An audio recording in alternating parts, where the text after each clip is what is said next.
It's a lot of nonsense. Idiots saying nonsense. Enough of this nonsense. Nonsense! Nonsense! Layers and layers of nonsense. What is this nonsense?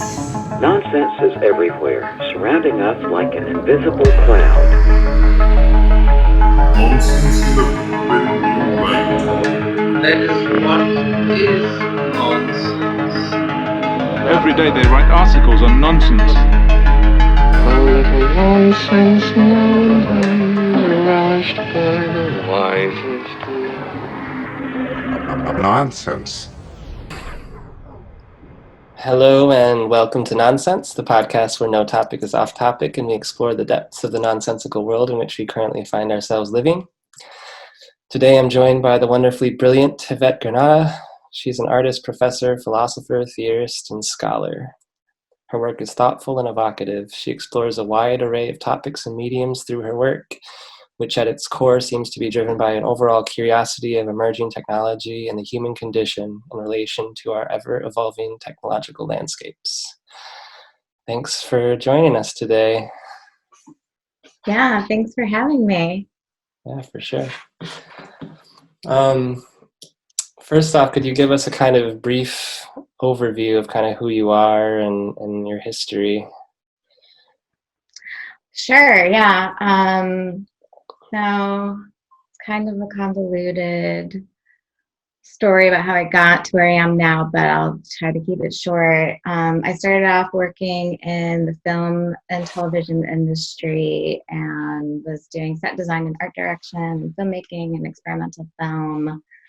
And then I decided to go to explore some more philosophical things and got more into technology and digital media arts and tech arts, and have been working as a digital media artist for the last few years. I do interactive installations and video art and augmented reality and virtual reality projects that I've been doing recently, and also writing about media theory and cultural theory and art, and thinking about the kind of like society, social relationships, technological social relationships that people have, how technology like changes us and changes our relations, and what are the ways that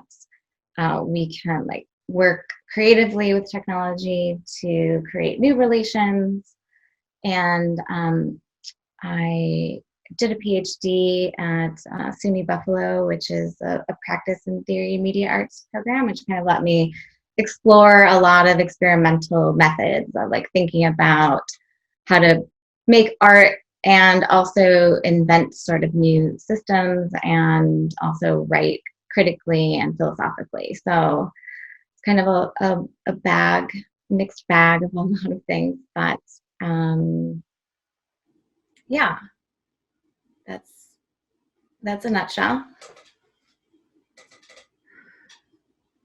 Cool. Well, thanks. So I guess kind of to get started, is there anything that's been on your radar recently? Anything that you're kind of enamored with, or that's been piquing your interest as of late? Whether that's culturally, philosophically, politically, technologically. Yeah. Well, I've been working a lot recently on virtual reality art, like VR as an art practice, and looking at what people are doing with VR. I was really into web VR for a while, so A-frame and WebGL-based VR projects in the spatial web. I was really excited about that. Mozilla had been working on that for a long time, and their like XR team is excellent. And I think there's a lot of really cool things going on with like spatial computing and spatial art practices that are digital spatialized practices.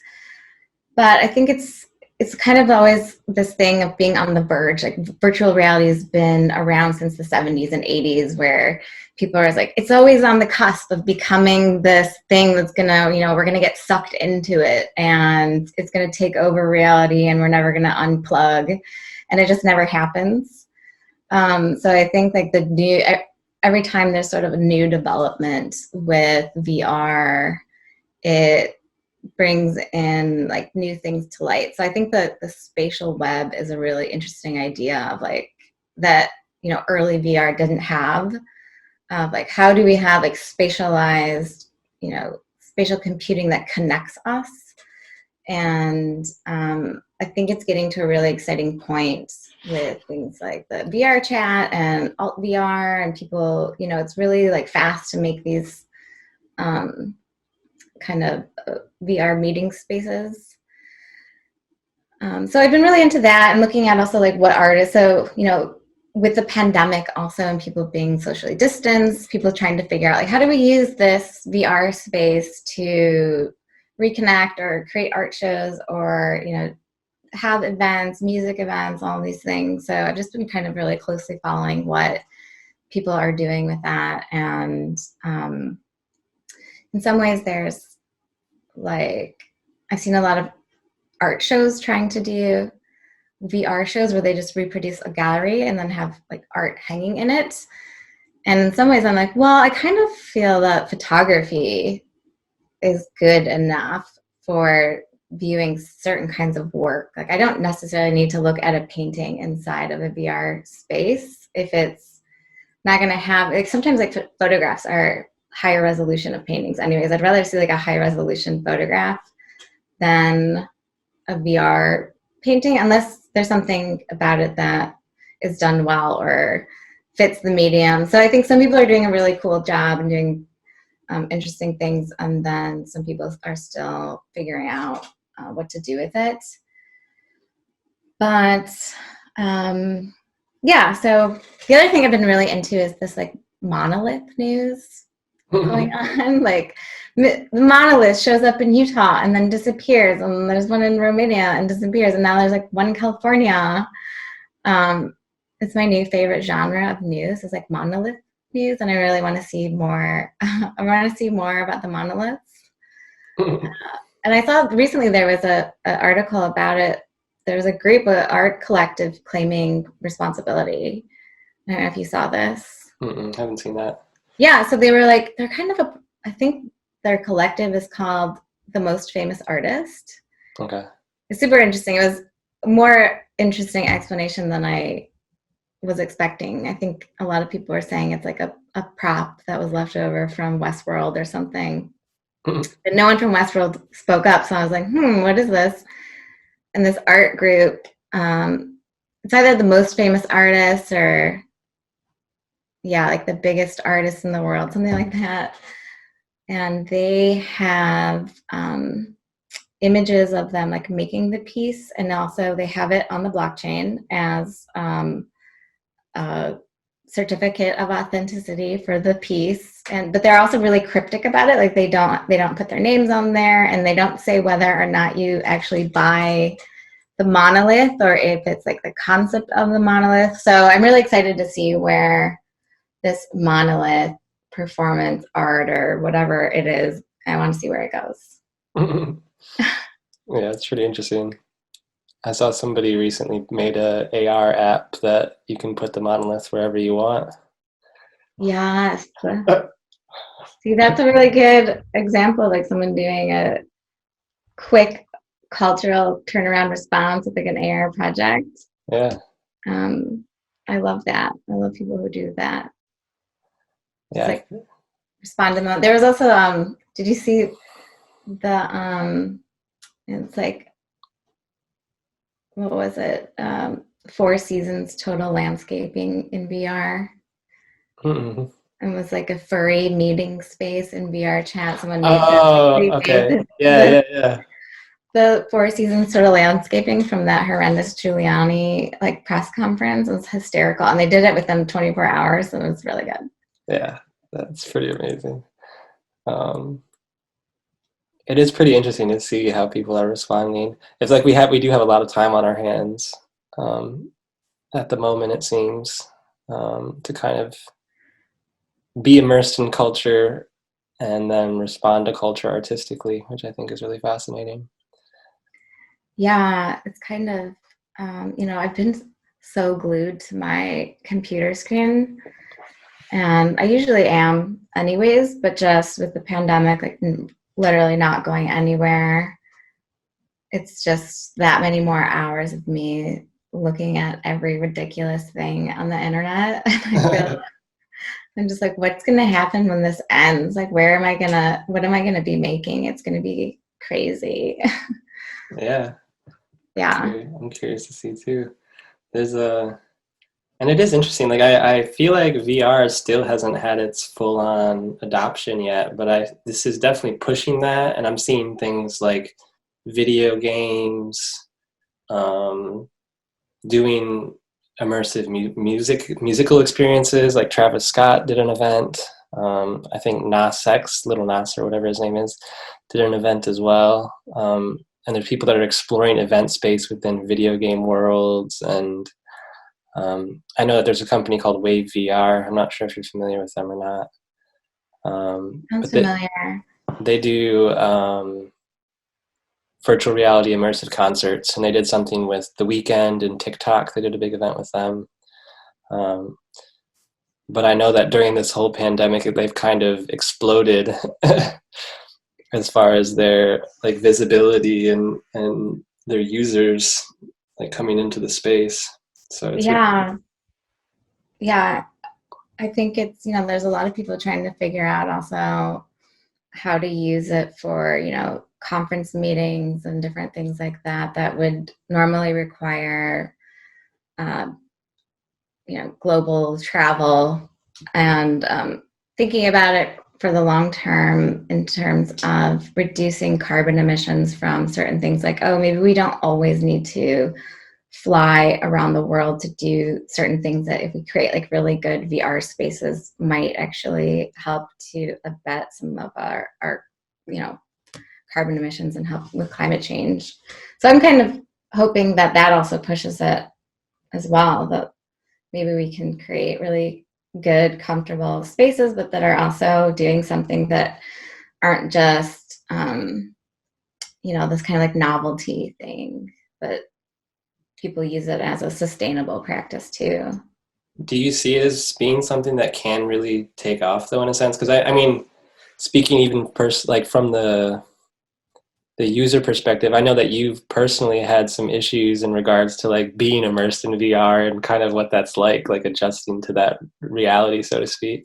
Yeah, I think it's not very user friendly yet. Like it makes me totally nauseous every time I use it. And certain people are more prone to not VR nausea than others. And I was reading an article that especially women, and especially short women, and I'm both of those things. So I'm working on, I'm teaching a VR class, and I'm working on a couple of VR projects, and I just get sick all the time and take the headset off, and then I'm like, okay, I think I'm gonna barf now. I'm gonna go do something else.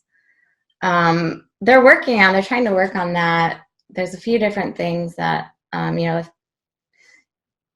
the technology is built around a certain body type, that then doesn't work for someone who's like smaller, or the certain kinds of ways that like the saccades work with your eyes, I think also adds to the nausea. But I don't think it's very user friendly yet.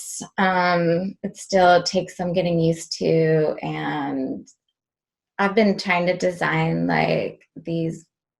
So I got these C-bands that are for motion sickness and for seasickness, and they are these wristbands that like put pressure on your nerves and your wrists that connect to your vagus nerve. Okay. And I kind of just want to make these like arm bands that go up my arm that look like robot arms, and will just like connect directly into my vagus nerve and make me like a VR cyborg or something that will make me not nauseous. And I saw like you can put little like electronic shocks on your nerve also to like stop the nausea. Yeah. But I'm sure that scares off a lot of people. They're not like me. They're not like, ooh, makes me nauseous. Let me try that more. Well, that's interesting. I didn't even really think about that in regards to like height, because height within the experience, and then different eyes and how they all. Yeah, I haven't really thought about that. Yeah, I think there's still a lot of design work to do for it, which I think was like also true of things like, airbags in cars and things like they were designed for a certain body height and type, and then it takes some time to work out the issues. I was also reading something that like people with dreadlocks have a problem with the headsets because it doesn't fit around their hair. We need more people working on the design of the hardware and the actual head-mounted displays and things like that. But I think that's possible. Yeah, I'm kind of curious to see what's going to go on with Apple's. I know Apple isn't releasing VR, but their AR devices and kind of how those will kind of play into the future of VR. Yeah, I thought they were supposed to drop a headset this year or next year. I thought it was a VR. Maybe it's like a mixed reality headset, like both VR and AR, kind of like, I don't know, HoloLens type of thing, but it looked smaller and more like sunglasses in the image that I saw, but I don't know if that was an actual image of it or a concept art of it. Mm-hmm. Yeah, I'll be curious to see what that's like. But it is interesting how kind of like the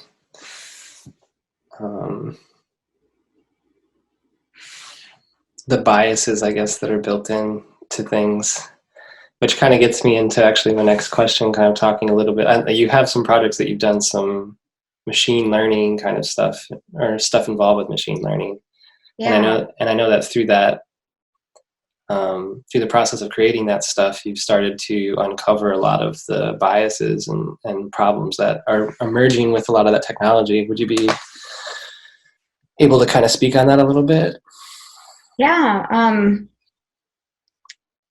I think that, and there's been a lot of work on the bias also, like since I started working on it, a lot of progress and more mainstream coverage of the bias that is in machine learning and like recognition systems specifically. I'm actually working on a project that is a VR project about machine vision bias. Nice. And yeah, because I've been working with deep learning GANs, so generative adversarial networks that like produce images, kind of like the Deep Dream, Google Deep Dream. I don't know if you've seen those images, but part of the reason why I was looking at it is because both VR and machine learning use the GPU. They share the GPU as the space that like all the major processing takes place. And I think the GPU is a really interesting piece of hardware that in machine learning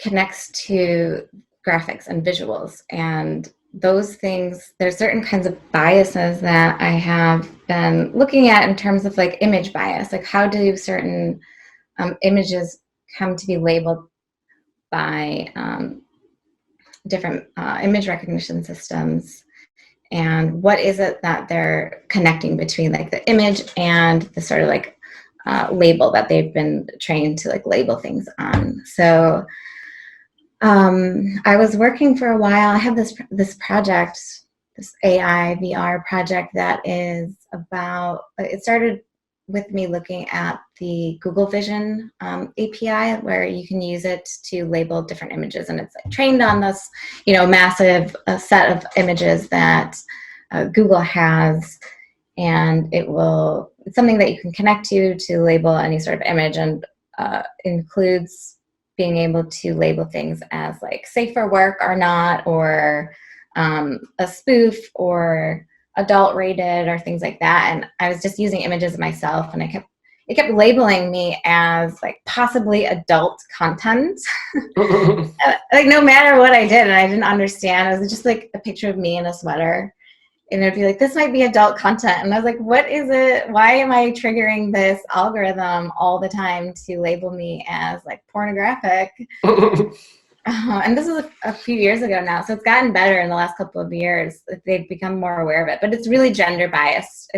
I started using just like images of every, like different age women, different, visually female presenting person. So doesn't, gender identity is, something different than like a visual presentation, but just images of visually female presenting persons, different races, different ages, different looks, styles, and it was always like possibly adult.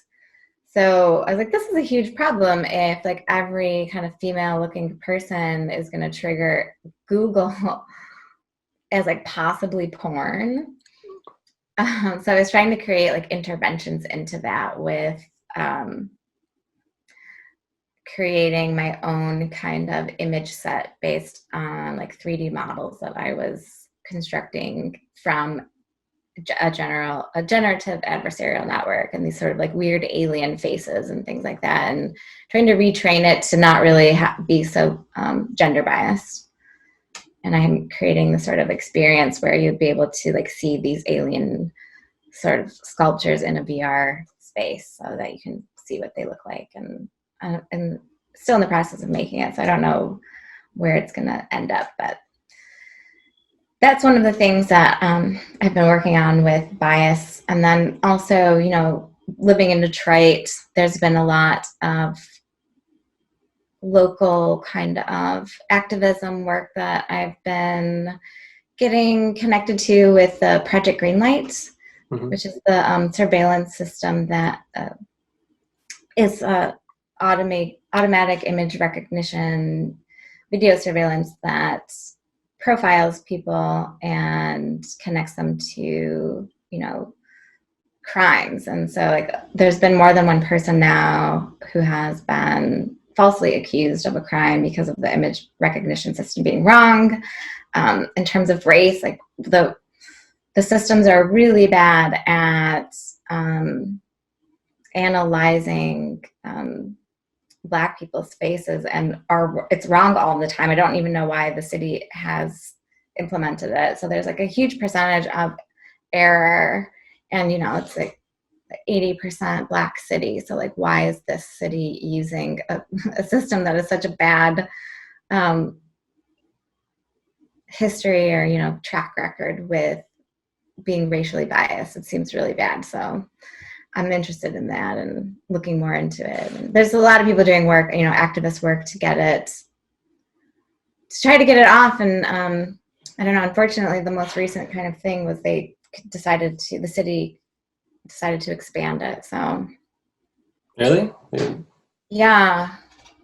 There was, they over the summer, there was a kind of call for people to call into the city council meeting they were trying to make a decision about the budget, whether or not they were going to buy more of the software to expand the Project Greenlight. And I was one of the people I wrote into my city council member to say, like, please don't buy more of this surveillance software. I work in this field and it's really biased, and I think we need to have a conversation about it. And then city council made an announcement that they've just deferred the decision, so they weren't going to make the decision about buying more of the software. But I think it was maybe a couple of weeks ago now, they went back to it and decided to expand Project Greenlight, which is really a shame. Yeah, that's wild. I know that there has been some advances made in regards to that technology elsewhere in the world, where they were even figuring out technology that could identify a person that had, I think, 70% of their face covered, and like getting really, really good at this. Yeah. But it becomes pretty dystopian pretty quickly, I feel like. Have you ever seen Person of Interest? I don't think so. What is that? What is it again? It's a TV show that was aired on CBS like a number of years ago. But the main plot line is that it's about two battling AIs that use the CCTV grid systems all over the world to predict crimes and all sorts of different things like this. Yeah, I didn't see it. Which I think it's just a really interesting look into like the potentiality of a future that uses a lot of these kind of predictive algorithms and machine learning to create, I don't know, it's, to some people would say it's more utopian, but it's very dystopian in my mind. Yeah, I think it's just really, there's this problem. I think that people, they want to use technology to solve problems, but it's not necessarily the technology to solve that specific problem. And it's like I think technology is great to be used to solve problems, but it needs to match the problem. And so I don't see how like facial recognition helps us with, predicting or solving crimes, or, people are against gun laws, and I can understand there's a long history with that, but there's an argument for, people who have committed domestic abuse, domestic violence, that there's a correlation with gun violence and shooters. And it's like maybe looking at things like what someone has done in the past. Like, why is that not enough? I don't understand. Or like how, I don't think you should use people's past actions to predict future crimes ever, but just, I don't see how facial recognition helps us understand like the problem deeper. It's like, well, we all recognize people's faces pretty well. Like, I don't think we really need a lot of computer help with that, but maybe we need other kind of help that would be like more useful to spend a lot of time developing. Like, humans are really good at recognizing other people's faces. Yeah. It is interesting to me because I do feel like we do that a lot with the technology that we're starting to build, is that we're trying to solve problems with the technology that we haven't yet solved ourselves. So because we think that they'll have the answers, but we weren't able to come up with the answers, and we're only going to continue to perpetuate our inability to answer that question through the technology if we're not able to fundamentally kind of go back and like be like, okay, well, what's the real issue here? Yeah.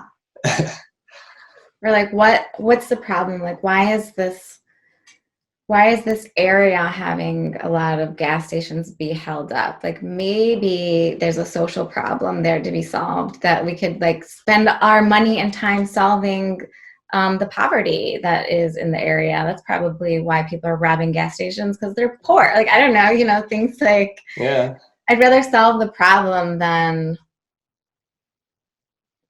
spend more time on a different kind of technology that's going to solve a deeper problem. Mm-hmm. Yeah. And I don't know, it's interesting. I mean, and I'm sure you're familiar kind of with what China's been doing with their technology, with their kind of human scoring systems using the facial recognition. Like, if you buy diapers, you get points for being a productive human. If you buy alcohol, you get points taken away. It's like weird things like that. Yeah, I know. Yeah. I saw that. It's bizarre. I'm not really sure about that. Like a report card. Yeah, public report cards. Yeah, that's kind of scary. It's to say, like, who's to say, like, who creates the scoring system? That's the thing. It's like, I don't think any humans are perfect enough to really understand what, like, that gets into a deeper conversation of ethics and all of these different layers of things.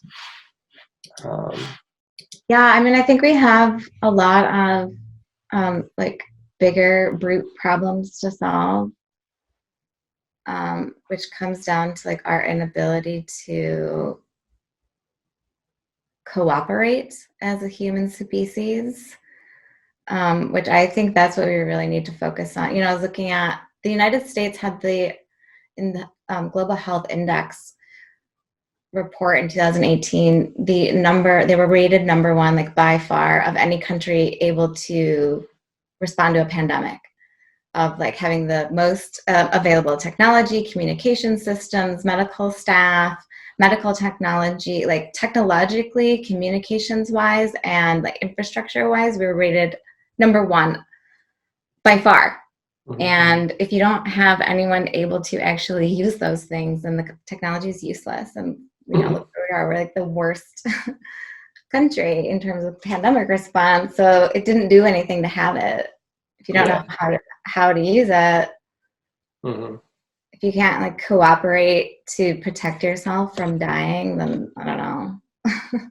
Facial recognition is not going to help us. Yeah, it's pretty ludicrous. And I feel like part of the issue is that a lot of these conversations aren't being had almost. But I feel like that's part of the important role. Like, what do you see as being the role of kind of art and creative theory and these types of things in regards to like how we evolve our technology and our culture kind of as we move forward? Like, do you think it plays a pretty big role, or? Yeah, I do. I think that, you know, for me, art lets you kind of do away with some of the things. So if you're building, I don't know, a tech company, you're going to want to make money as your goal. And so you're going to need to do something to like please a consumer. And that's already going to be a consumer with a certain ideas. So you can't be that experimental. You could, but you probably won't make any money, or maybe you're going to do great, but it's a big risk. And so I think a lot of what art does is like it lets people take risks to like experiment and try things out that maybe aren't going to be popular at first, or is going to seem like totally foreign and alien and strange. And so it takes a minute to get used to this idea. And I feel like art lets us do that and be creative and experimental and rethink, you know, systems that are hard to rethink when you have to think about this kind of public-facing, money-making scheme, not scheme, but, you know, schema, or, you know, it's not, like, I understand, like, why it's difficult to do that with something that you're trying to make a profit on. But also, I think culture is really important for us. Like, art is a cultural phenomena, and if, like how I was saying, the technology is there, but we don't have a culture of using it. How do you like create like new habits and systems that are going to change the way that like we think about certain things? I feel like art helps us in that sense too, to sort of reimagine like the possibilities of things, or reimagine our way of relating to each other. Or for example, thinking about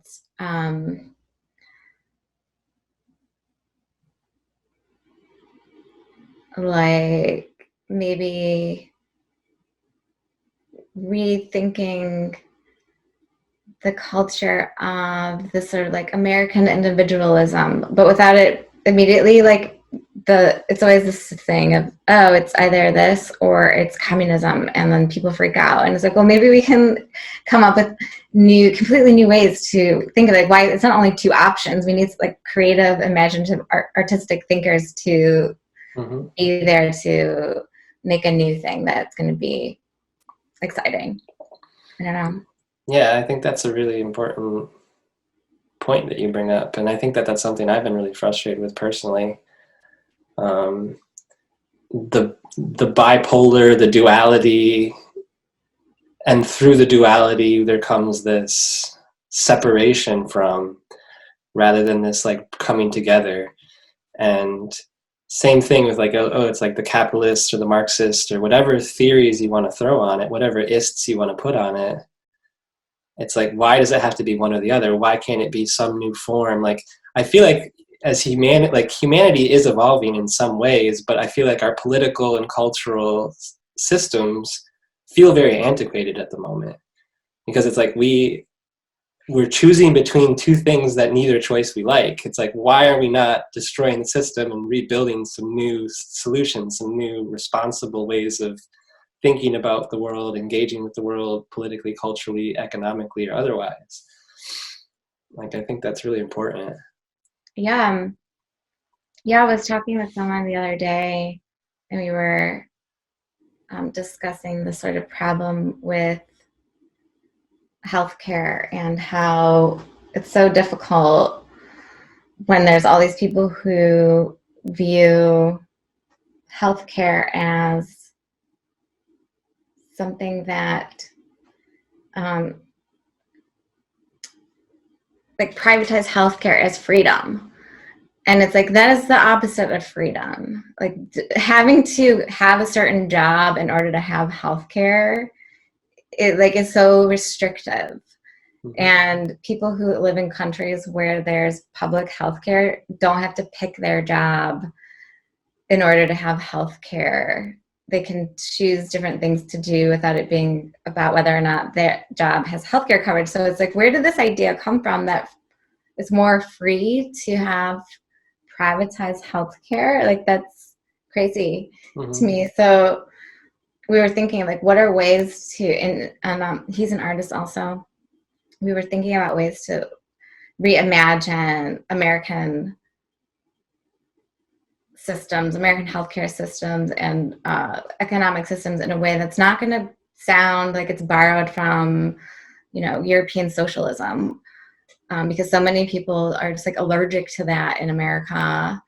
And so, like, can we make like, American, like the new contemporary American communitarian culture that is about like, America's never had socialism, and why don't we have a culture movement being like, Americans would do socialism the best. Like, let's see what we do with it. We've never seen it before. Like, how would America do socialism? I think it could be like a really culturally creative exercise for a lot of people to be involved in. But it's like, there's always this battle of people being like, oh, it's communism and like Soviet flag, Red Scare, things like this. And it's just like, really? I mean, it's 2020. It's we're like so far past that. Why are you even mentioning it? Yeah, it's pretty ludicrous. I think that it is, and maybe it is some sense of like the old system, so to speak, dying in kind of its final grasps of like, pay attention to it, it is this, and like trying to distract us from actually taking the time to have the conversations, to be able to explore a new way of doing things. Yeah, I definitely feel there's like a culture of collapse right now that's just kind of, what's the word? It's like this undercurrent that I don't know if it's from doom scrolling or from just like there's something in the air, but I feel like so many people just sense like, oh, we're on the verge of collapse, like this country's collapsing, and it's like everyone senses that. And I think that's related to the title of the podcast, like nonsense or sense. It's like, what is it that we're sensing? Like, we are sensing collapse, and I think it's right. I think it's true. We're on the verge of collapse. My thought is, though, is that we can use collapse as a positive thing, and we can build out of it. Potentially, we can build out of it, but I don't want some new. It's weird. I have these like mixed feelings, because it's like I do want a more global world, but I don't want a globalist's world. Like, I don't want the world that we're being presented by the World Economic Forum or these types of things. It's like I feel like they're going to use the guise of, we're going to come in and save everyone, even though they're technically the ones that created the collapse in a sense. And I'm using this like universal they, it's like whomever, but it's the corporations, it's the systems, it's the banking systems, it's a global system. And I think that we need to take the time to really think about why it's collapsing and not go back to the same people who built the first system. It's like, why would we do that? Like, why would we fall right back into their hands as they're like, oh, but we have the solution? It's like, well, your first one didn't work out so well. Like, I think that we need to take a lot more responsibility as a people and really come together, maybe more on the micro, like the local level. And maybe it will start to happen, but I'm a little bit worried about this, like a collapse that's intentional, that they have a solution for already, and that people are going to feed right into that solution without taking a second thought. Yeah, I mean, I do think that the collapse is part of that.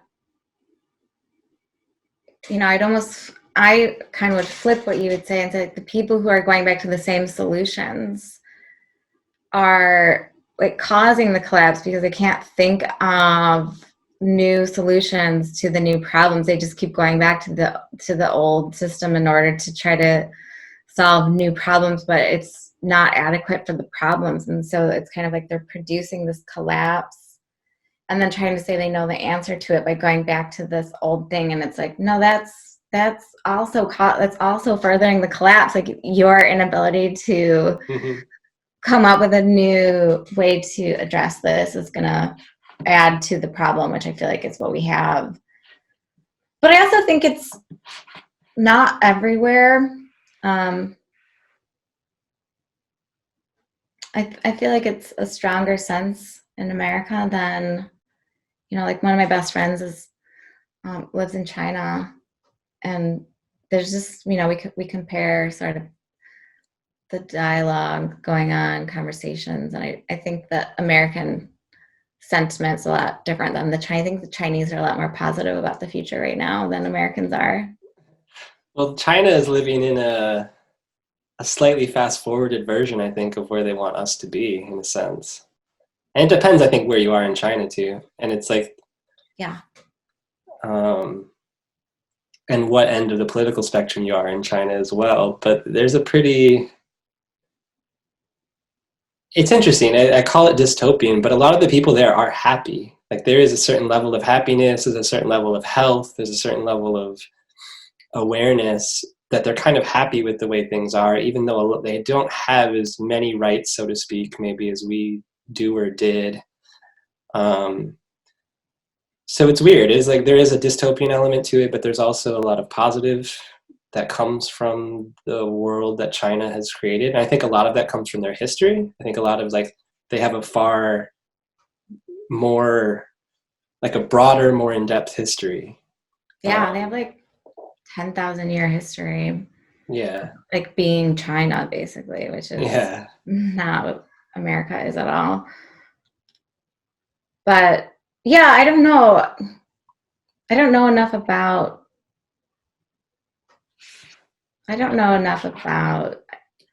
Chinese experience. I feel like a lot of what I get from it is, like, my friend is not Chinese. Like, I know a lot of, like, people living in China who I talk to, but they're not. I don't know what the Chinese experience is necessarily. I know more like people who are living in China telling me, like, what is the sense there. But I definitely think that it's just different than the sense of, like, Americans thinking about, like, this collapse that's going on. Yeah, there's a certain amount of dread and collapse, and then the politics plays into it as well, with the polarization happening through that, which is really fascinating as well. But yeah, it's definitely an interesting time. Yeah. A good time, I feel like, to start to think about, like, what is the future that we want to see, and yeah, like, what can we do to start to build towards that? What do you see, or what role do you see technology playing in the coming decade? Like, do you see it having a pretty big role in how we kind of shift our processes, our thought processes, our cultural narrative, and these types of things? Yeah, I mean, it's difficult because I feel it's like technology is such a broad thing. And I think it's already shifted so much of what we do and you know, from 10 years ago to now. Just like looking at social media, how social media in 10 years changed things so drastically in terms of like how people access information about the world. And I think that technology is going to continue on, you know, these drastic changes of our lives, but it also depends. You know, there's a lot of people who, I mean, I think climate change is going to be, like, people are going to be scrambling for technological solutions the worse it gets, and the it's going to be necessary. So I think that we're going to have to, I mean, it could go two ways. It could go where we just like amp up and like become a fully technological society, and we use like everything that we have in our toolkit to address climate change so that like we don't commit species suicide. And you know, it may be a new sort of renaissance and like an era of enlightenment with like everyone, especially the younger generation. I think they're starting to think that way of like, okay, we have to really do stuff. And part of that is our systems and how we, you know, all of our systems are connected, including our economic systems, our technology and our economic systems and our cultural systems are all connected, and we're going to need to like all hands on deck save the species and the planet. Mm-hmm. Or it could go the other way, and it, like, you know, we devolve into World War III and everyone for themselves scrambling for a banana, like a monkey in a, you know,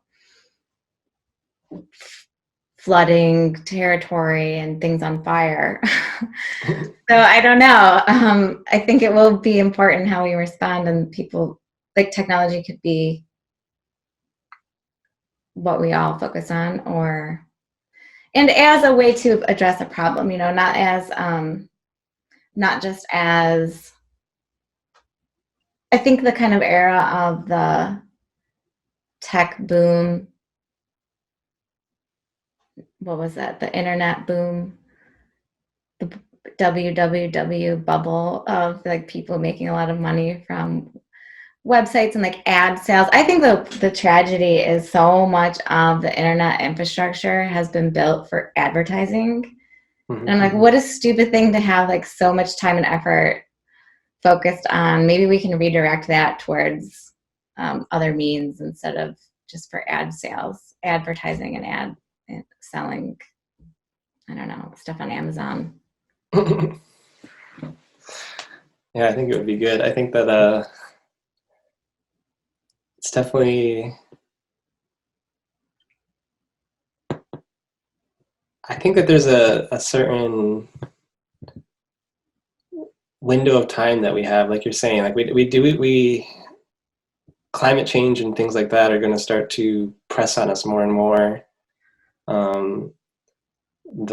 The cultural narratives, the awareness of a lot of these kids coming up now, like I think you and I are kind of on the age where, in the age bracket where we kind of grew up pre-internet and we kind of saw the evolution of that, even though we were kind of on the edge of it.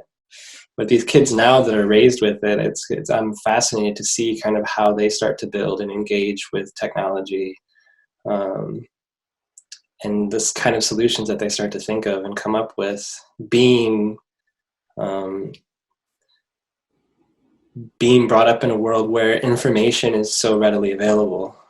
And hopefully a lot of the censorship and stuff that's happening is going to start to create other solutions to then create better access to better information and like all these different types of things.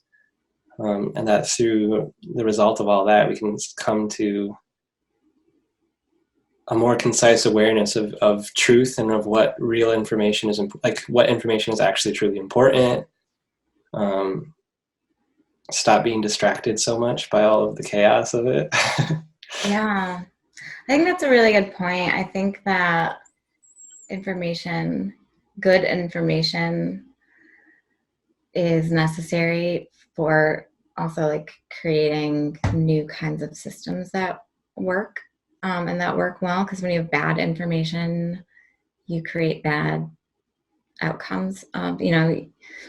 Like for example, I was talking about this the other day also, like the flat earther conspiracies. Mm-hmm. And I understand like the impulse of some of these things to sort of like push back on the status quo or something, but you can't really do anything with that, a flat earth theory, because it's wrong. And so like you can't build a new satellite that works, you can't create a new system that's going to function. So it's just sort of like information for itself that's produced that is about visibility in the online world of likes and people sharing their opinions and wanting to be seen as experts. But it's like, now you've produced this entirely like new set of ideas that no one can use to create anything useful. And so maybe that'll be, and I don't know, I mean, it's kind of harmless at the same time. I don't think like flat earth, I don't understand why it's so popular. It's crazy, but I hope you're not a flat earther. It's okay if you are, but I just think that the information, like people will stop seeing it so much about it being like this culture war online of like trolls and opinions and free speech, and it will be about like, okay, well, like good information is necessary for us to survive, and so like how do we implement that? I hope that next generation just views it like that. The thing that I like about the flat earth things and things like that is that I do think it's important that we do, and I think what I'm looking for is the truth that rises to the surface after the conversations have been had. So I think it's important that we do question things to a degree where we do kind of break down a lot of the systematic scientism or the religion that's built around modern science and modern medicine and all of these different types of things, that they have become their own religions in a way. Mm-hmm. And I think that it's important that we do question things to a degree where we can start to break out the real actual truth. Because I do think it's somewhere in the middle. Not to say that I'm a flat earther, that the earth, like I don't really care whether the earth is round or flat. Like I think mathematically, if it's a simulated world in a video game, it can be both in a sense. Not to say that we are in that, but I'm just saying that's an example. It's like you can still have the same solutions, but it's about questioning the structural narratives in a way where we can eventually come to the actual truth. It's like I don't necessarily trust NASA.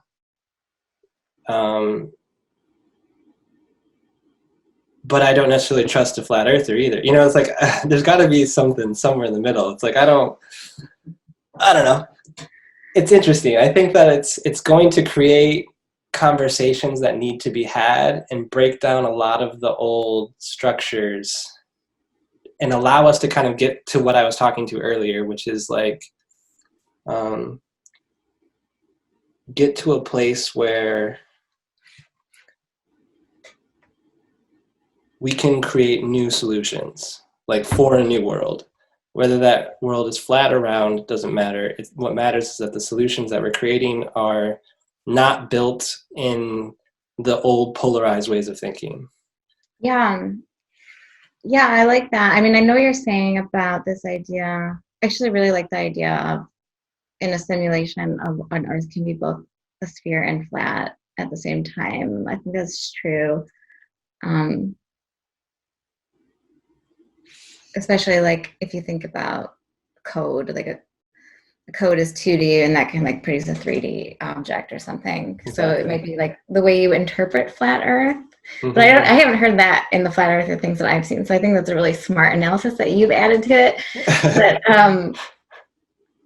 I think that's what's useful about like the philosophy of realism and thinking about how do we conceptualize what's, real, actual, all these words, reality, truth, empiricism, scientism, thinking about these things is important. And sometimes proposing something like flat Earth is really useful because as long as you don't use it as this, mantra against something, right? Like how you're saying, it's not like this either or. I think there's something, it's kind of like art that, is there to open up questions, break open possibilities, rethink certain things, to get a certain kind of habit. I was also talking with some artist friends the other day, and we came up with this term, placebo realism. Like how like a placebo is a fake pill, like a fake medicine that you take, but it has this effect. And I feel like it's, but if you, but placebo realism, where like if you took this placebo and what made you go down is to like into like thinking about realism and thinking about what are things that are more like, oh gosh, I can't remember the example anymore, what we were talking about. But what you were saying about conspiracy theories reminded me of that, or of the flat Earth. It's like you take it to like, kind of like the opposite of this idea of like red pilling or black pilling or something, where it's like you swallow the hard truth and then you know the truth. It's like instead it's like placebo realism is like to keep like the possibilities open and just like be curious, have curiosity, and like let it lead you into like new ground and things. I think that's really cool. I like that. And it's to explore, I think, freely without like dogma, without the kind of dogmatic interpretations. It's like, and it's to not live from a space of ego where it's like, I have all the answers, I know everything. It's more so like, oh, you know something new and different and weird? Oh, cool. Like, what can that teach me about myself, about the world, and about my ways of looking at things that then I can use to evolve something in some way.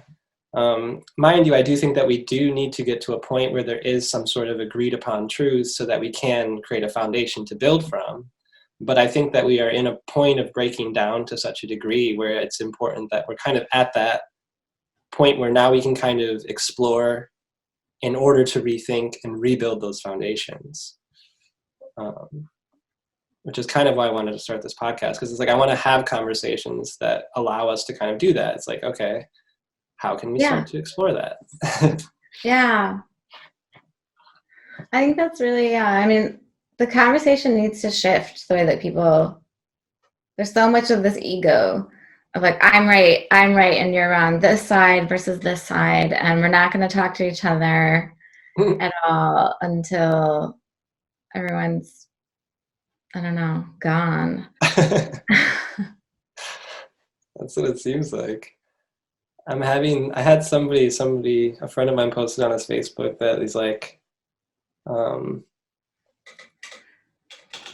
this is a matter of morality. He said that he can no longer engage with his family on any level because they're voting for Trump, and this is a matter of morality.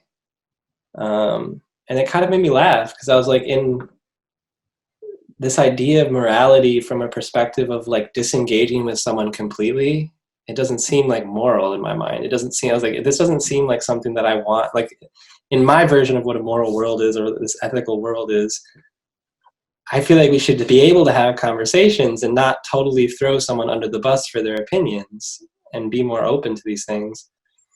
And I think that is kind of an example of where we're at and where we're headed. And that's a scary world to me. Like, I don't want us to become so polarized that we get trapped in these different boxes.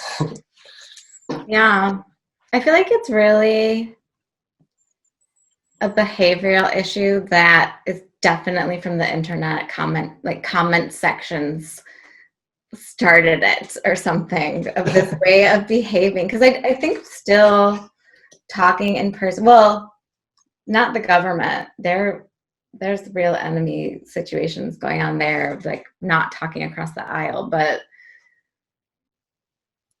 I think, I saw this thing, it was a few years ago, it was a recipe for a rainbow cake and the comments section starts off with like people asking about the cake, and then it turned into this political war. After I saw that, I was like, oh my God, we're screwed. Just like, you can't even talk about cake online anymore without it turning into this like political war of people like being so nasty to each other. And I'm like, I know that would not happen in person. If someone was talking about cake in person and showing you how to bake a cake, it would not turn into like this crazy thing that it turns into online. Yeah, it's wild. I feel like there's a part of it too that is a sense of like there is a layer of psychological warfare going on, and that it is very intentional to keep people divided. And it's an old tactic, divide and conquer, divide. Like it's been around for millennia, like forever. And the fact that we continue to fall prey to it, I'm like, what's going on, guys? Like we have the internet, we have all this information. And maybe it is like you said, maybe it's built out of some weird, like, in my mind, I could see it as being as like this extension of like chaos magic or like Pepe and like the memesters and that whole world that kind of built this chaos realm. And now we're kind of dealing with the result of the chaos as everyone's running around with their head cut off, trying to figure out what's up and what's down. I don't know. Yeah. I mean, that's like, there's a book by James Bridle called The New Dark Age, or The New Dark Ages or something. It's about the sort of like information overload. So it's just noise now. No one has it's all chaos. So he doesn't talk, I don't think he talks about the meme magic, Pepe stuff, but I do think like people were trying to create chaos, and they did. They succeeded at the chaos, and then there's like people started using that as, although I guess you could say that was an older tactic too, right? That's like a Soviet tactic to create like confusion in order to maintain control. But the memers aren't, they're not part of the government. So why are they doing that? Like just to like mess with people and create chaos because they can, I guess. Why did they do it? I don't know. Maybe they were just idiots, useful idiots. Useful idiots, could be. Yeah, like when you do something that doesn't help you, it helps like someone else in power who's trying to like maintain control, and you help them maintain control, but you didn't intend for that to be what you did. Maybe it was their intention. I don't know. It's also this sort of, I think there's a lot of abstract. It's like, oh, I have this idea in my head of this group of people who are these Pepe posters, but they're probably just like it's just a bunch of random people engaging in this, whatever, Reddit and 4chan, and are not having any agenda at all or thinking that deeply about anything. They're just like, well, that's funny. I think there's a level of that. I think there is a level of other things at play that are politically intentional too. I know that there are thousands of dollars that go into hiring people to make memes and things like that, especially in the recent political campaigns. But then there's an even deeper layer of it too that plays into kind of like, I don't know if you're familiar with like the Principia Discordia and kind of like what Robert Anton Wilson was talking about back in the day when he wrote his like Illuminatus trilogies and things like that. There's a layer of like this chaos that's playing into things intentionally, I think for the sake of chaos in a sense. But you're seeing it a lot with like, I interviewed one of the so-called creators of QAnon.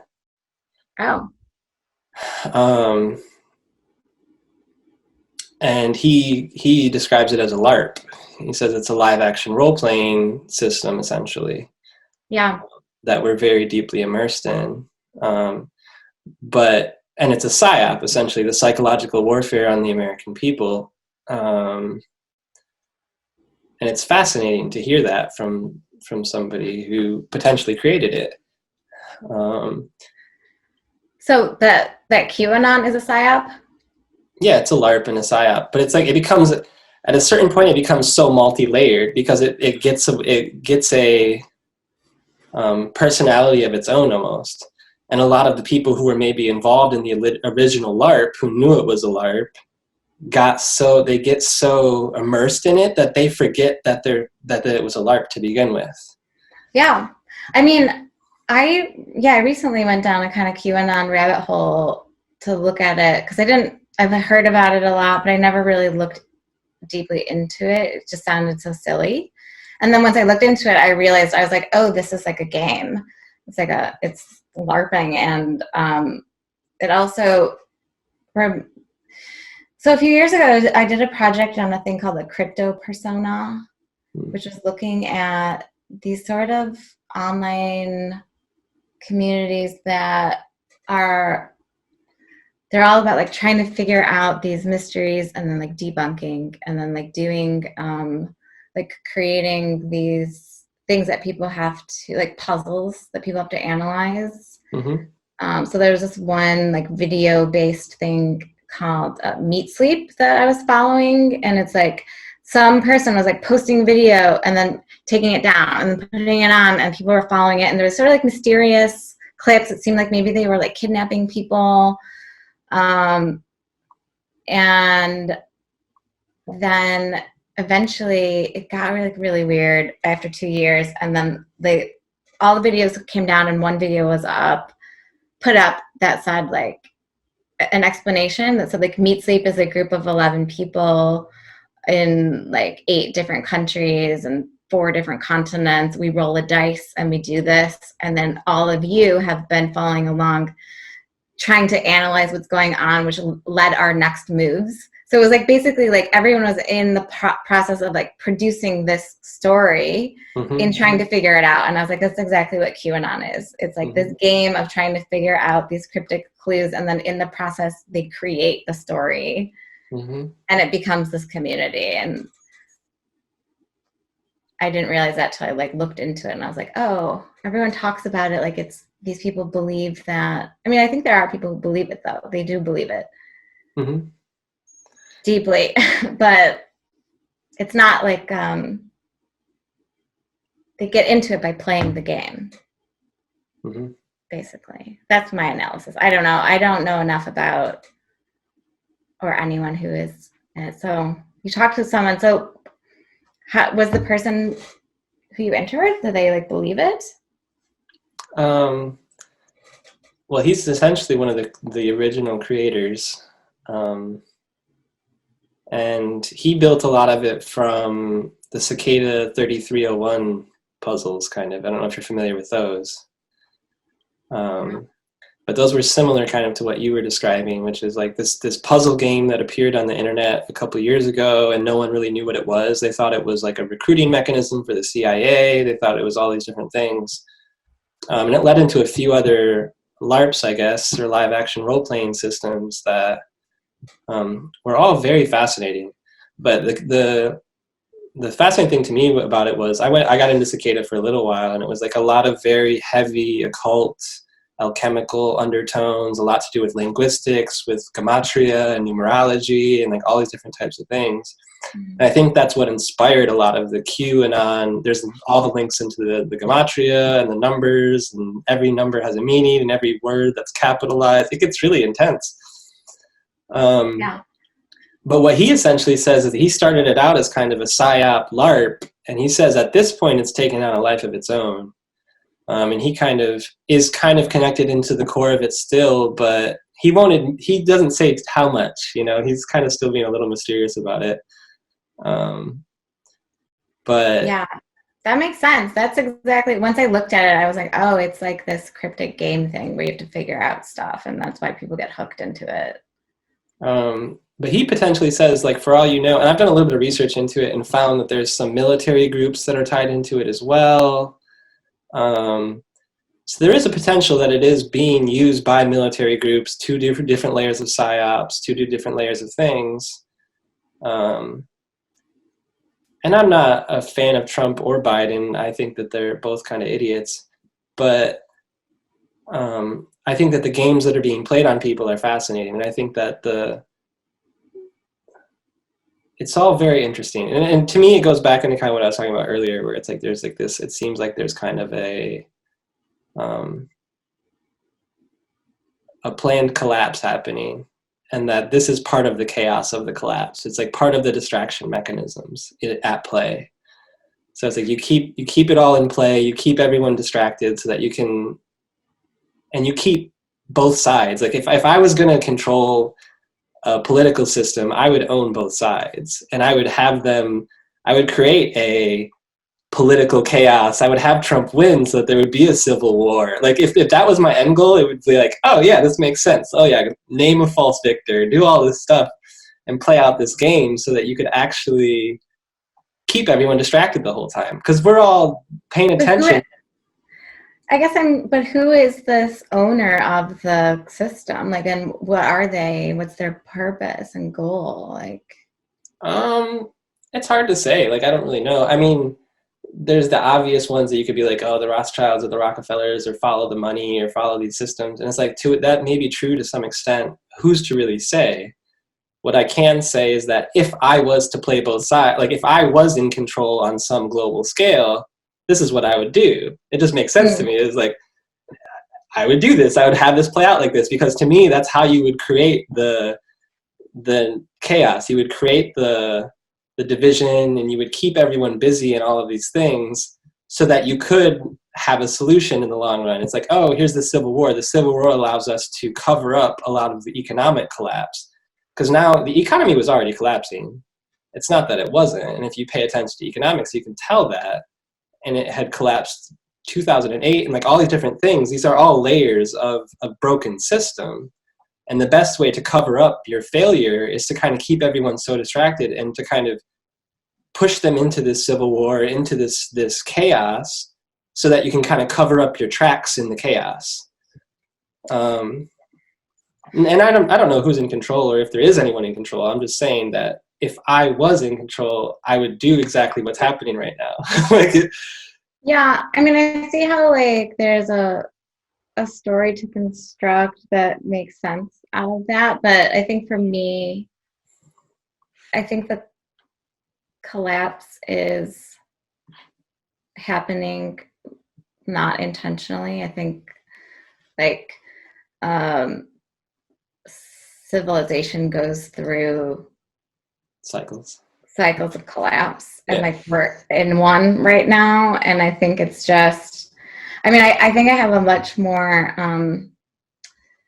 I guess misanthropic view of humanity as just kind of stupid a lot of the time, and that it's like my explanation is like we're just stupid and we caused it from our own stupidity, and like people just made a bunch of bad decisions for a long time. But it's not as fun of a description to explain things. Like I understand like wanting to explain it, but I'm like, I think people are just stupid. Everyone is. I just think we're stupid monkeys that we didn't, like, ape intelligence is not going to go as far as I think we want it to. And I think it's because we're apes and we have a vindictive, like chimps. I was reading an article about chimps are our closest animal relative. We have like 99.9% of the same DNA as chimps, you know? Mm-hmm. And they are the number one violent species, humans being number two, against their own. Like chimps are the only other species that commit genocide. So it's like humans and chimps. And I was like, oh, great. You know, like we're the wrong species of a group of species to like create good systems. I think we just have we have to let the octopi take over. Let the octopi take over. Let the mycelium take over. Yeah, that's my misanthropic explanation of it. It could be, and I think there is some truth in that for sure. But it's just weird to me. There's just layers of things where I'm like, why was this written in 2010 that describes exactly what's happening right now? Like, there's just layers of things that when you look into it with like the World Economic Forum and a lot of these larger organizations, They No, have, it's they so how have, much it repeats that. Like I was just reading a book on Seneca in the Roman Empire, okay. and it reads exactly the same. It was just, like Yeah. Seneca, like the time of Nero, and is basically like the time of the collapse of that era of the empire was collapsing, and it's like exactly the same. The way that the Senate behaves, the way that people are, I don't know, it's crazy. But to me, I'm like, if you're aware of that, right? If I'm aware that these cycles do happen, there have to be other people that are aware that these cycles happen. And there have to be people who would take advantage of those cycles. But how, I guess, is how would you? I don't know. I feel like I don't see what would you get out of causing collapse. It's not about you're causing collapse as much as you know that it's going to happen. You usher it along so that you can be at the forefront of the rebuild. So that way, after the collapse, upon rebuilding, you come out on top. So it's more so about being insightful, and in the fact that it is a cyclical thing, you can pay attention and know that, oh, we're at this point in the cycle. And there have been books written on this. I forget, there's one that I just bought recently. I haven't started reading it yet. I forget the name of it, but I think it's called The Fourth Turning, I think. I forget who it's by. But he pointed out, like years ago, kind of where we were in the cycles and about what was going to happen, and based on past history, like, and how it repeats itself. So if there are people that are writing books on this, that are aware of this, there have to be people out there who are aware of it and also have millions of dollars who want to be at the forefront of the next economic system, who want to be at the forefront of the next revolution, so to speak, so that they can maintain their millions of dollars, so that they can keep that going even through a collapse. Because it's just about being aware of the systems and how they work. And usually to get to a place of power, you have to have some awareness of the systems and how they work. But that would be they make the wrong assumption that the next system will be based on a system of wealth. Whereas maybe the system that will come forward and after the collapse will be not that, and they will be behind everyone because they're actually just using the same current system to think about the next system, which means they will be left behind if it's not the case. Like they're not actually thinking about a new system. Could be. Right? And that's kind of what we were talking about earlier. It's like, yeah. If the people, I think that we have to take responsibility in building that new system, and hopefully in doing so, if there is somebody who provides a solution, we don't fall back into that same thing, because they are building from the old thing. They're building from the old cycles, what they're aware of, and that they may not even know what's going to evolve out of like humanity being sick of it this time around. You know, it's like, I mean, I kind of feel like I'm maybe a part of this cabal that you're speaking of, in the sense that I'm trying to think about what is after the collapse, and how can we like create a system that's going to be what survives after the collapse. yeah. And I'm thinking about, like, instead of saving this one, what's a way to produce a new system that maybe is going to make this one obsolete? Like, how do we just move forward without even, maybe the collapse is even different than what we think of it to be. Maybe what's after the collapse is like an entire different like metric system of value that won't, like, money will be obsolete, and air is going to be, oxygen is going to be the thing that is the most valuable. It's so crazy to me too to like think about things like the gold standard of money. Just because there was a recent thing, I forgot who was going to get put on the Fed. I forgot the woman's name. They were discussing about her being a part of the Fed, and she didn't get confirmed, but she was one of the people pushing for like returning to the gold standard. Yep. And I was like, oh my gosh, yeah, people used to use gold as money because we were like, oh, shiny metal, like, let's make that money. It's just like, that's not that long ago. Like, we went off the gold standard in the 70s, which just seems so stupid to me that like that's what money was based on, was just a piece of metal that we find in a mountain. Like, it sounds like a Tolkien book. Like, Like, it doesn't make any sense. So I just feel like, oh, if at one point we like took things out of mountains that were shiny and decided that was money, like maybe thinking about like oxygen as our value system is not that crazy. Like, It's true. There is some truth in that. There's and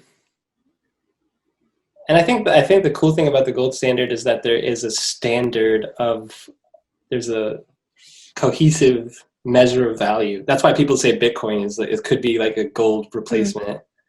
You have that cohesive measure of value that's not going to be just like, oh, I just added 1,000 zeros. Like, yeah, you can't really do that. I think that's what made gold like that. The other reason that I see gold, to me, gold being the standard was based more so on like alchemy and the understanding of the representation of gold. yeah, In a spiritual sense, of gold being the purest form of metal, and in alchemy, and I'm going to link this back into the breath, I think, here in a second, but in alchemy, it's about the purification of the body and the soul and the spirit into a golden spirit, or into like a light body, or into this awareness of like transforming the self from a lead-based being into a gold-based being, or essentially becoming enlightened in that way. And I think that gold became a representation of that. I don't know exactly how. I don't know where that was converted over to. But in a sense, when you think about the importance of oxygen and breath, that is one of the most underlying things. yeah. I mean, I was also thinking about it. I read this essay by a Japanese writer. I can't remember the writer's name right now. It was so long ago. It's an essay he wrote about the Japanese sense of aesthetics being based not on shiny things, but on shadowy things. So like things that have cloudiness, like opal, or things that like the beauty of Japanese architecture is the way the shadows fall. And so it's like about the shadowy and mysterious. And I was like, oh, that'd be interesting to think about, like, how do we use things like shadows and the shadowy as a part of our value system? Or, you know, there are shadow economies. I guess that's a different concept, but I just think that we need to change, you know, this, for me, gold symbolizes this like lifestyles of the rich and famous, like what Donald Trump also is like connected to, this like bling and American new money, like throwing dollar bills. And I'm just like, okay, can we go to like shadowy economy now, or like oxygen economy, or I mean, so many other things to go try. Yeah, there are. Yeah, the blockchain, it makes sense in terms of it's a finite source. So I understand that part of it. Yeah. Build an economic back off of a finite source so we can actually trace the value and through things. But so is oxygen a finite source, which we should, well, is it though? We get more trees. Yeah. Technically finite in the universe. Yeah, I suppose so. Right? Yeah. And then the richest people in the world would be the breatharians. Breatharians.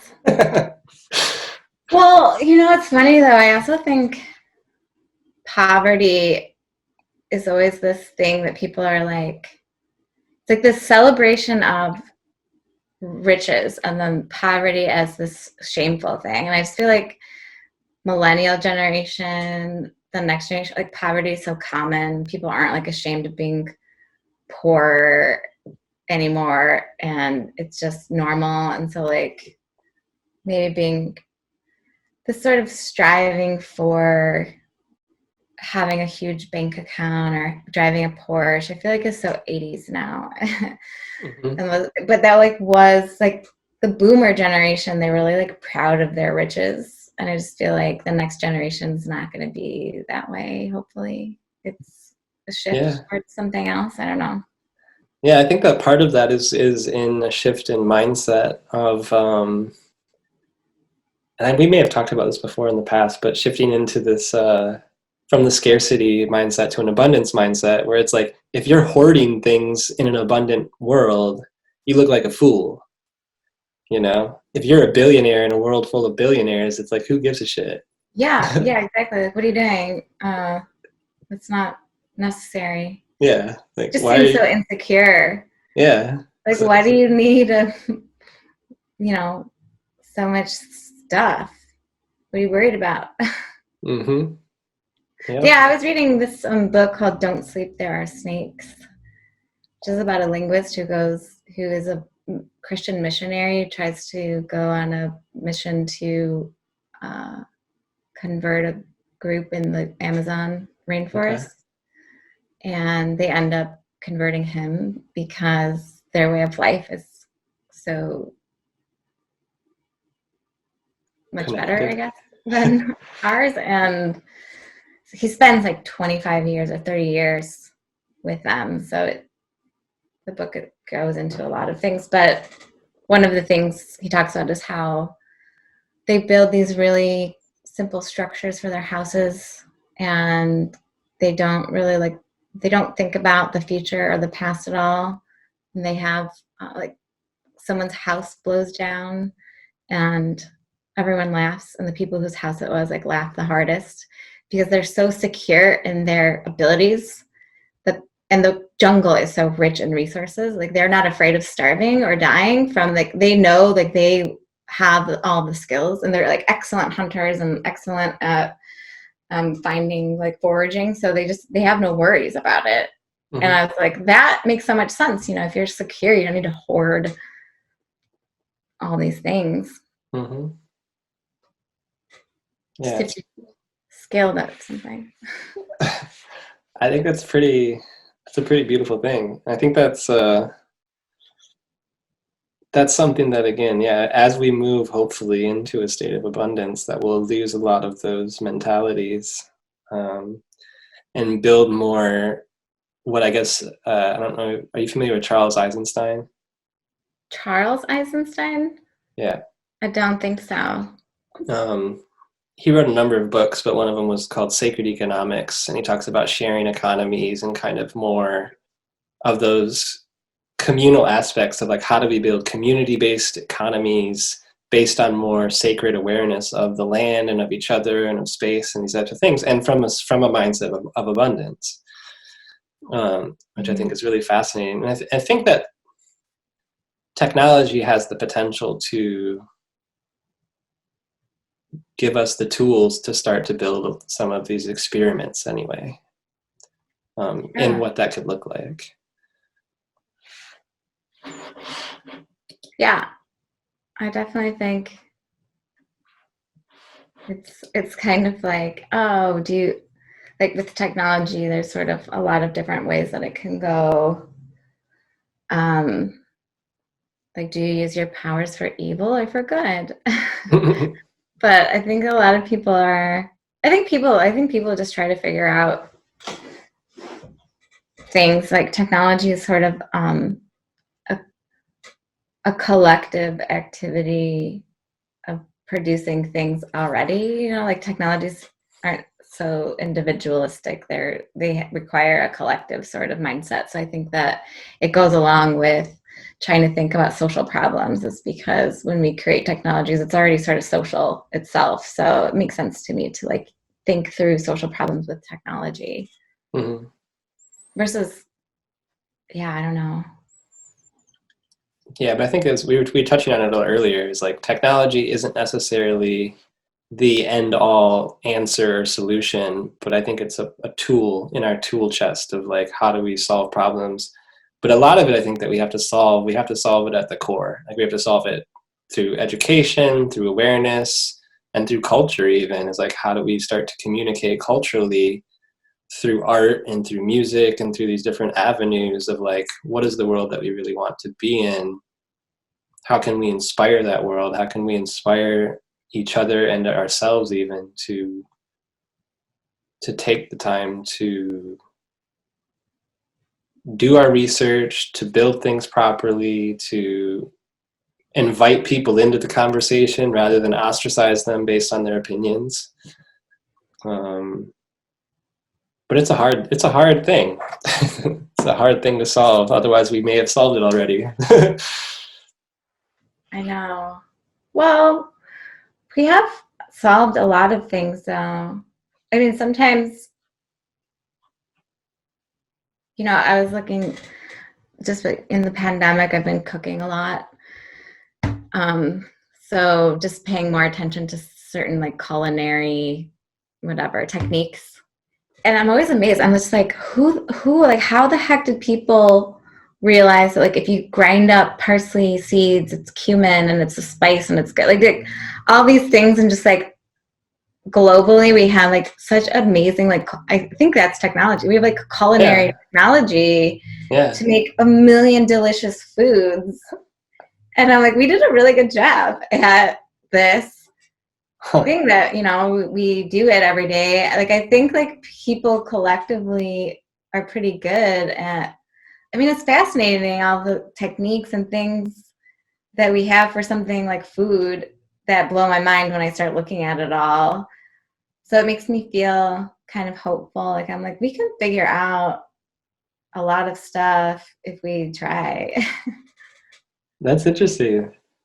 I think looking at the the integration of food, like how we've integrated flavors and cultures and all these things into our food without bias because it tastes good. Like, yeah. Yeah, I think we all agree on this. Yeah. Like, it doesn't matter, where the food is from. If it's good, we're like, ooh, what is that? Like, how did you make that? That's delicious. Or like, what, and there's all kinds of things. Like every culture, I'm just amazed at the discovery of even just like the things that are edible or the processes for, I'm just like, wow, there's so much, and everyone agrees on that. So it is possible. It's true. That's a good way to look at it, with that bit of hope of like, okay, we've done it with this segment of our world. Can we do it with these other segments of our world? Yeah. Yeah, it was me. I don't know. I was thinking about like how like a sandwich is like a technology. It is. Yeah. Definitely is. Like, Delivery mechanisms. You hold it. It's a way to hold it. It's like an edible holding, like thing to keep your hands clean, but it's all edible. I'm like, this is so smart.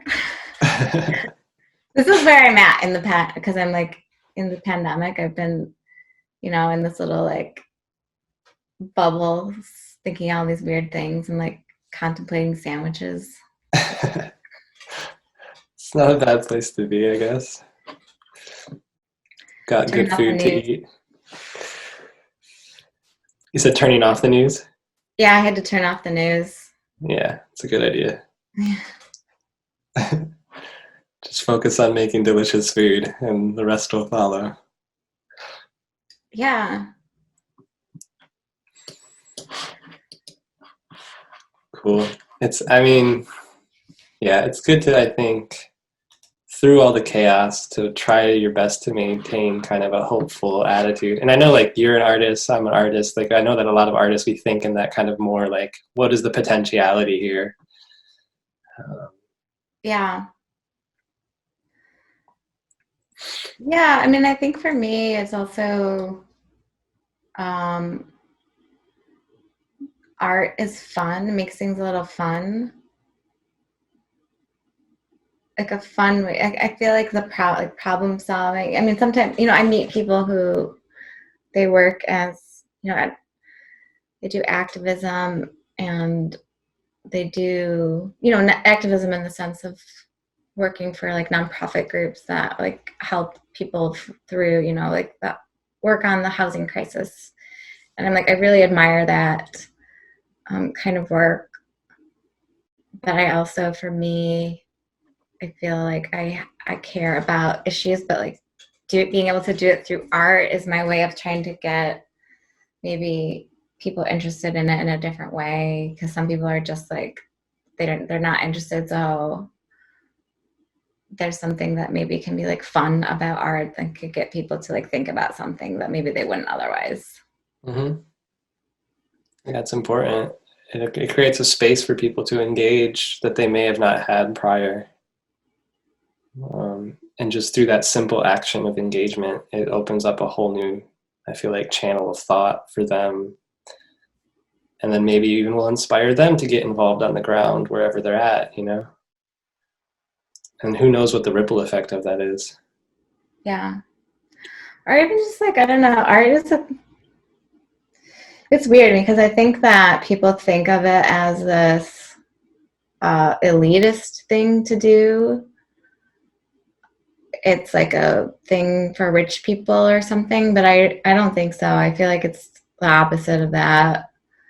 Because like, I mean, I don't make any money from my art really, like maybe like minimal, but it's not like I'm like rolling in dough from the art that I make. It's like, oh, I made this project, it's digital art, and I don't know, I guess there's a group of people trying to figure out how to monetize digital art better than me, but like, I don't focus on it, so I don't really monetize it, but it's like, the idea that it's like a rich elite thing to do is silly to me. Yeah, I think it's silly. You can make art out of anything. Yeah. And you can tell a story and inject a story or a narrative or a thought or a feeling into pretty much anything. Whether that's something you find in nature or at a junk store or wherever it may be. Or just something that you create out of thin air on a computer with some code or whatever. Yeah. I will say I do think that there is a certain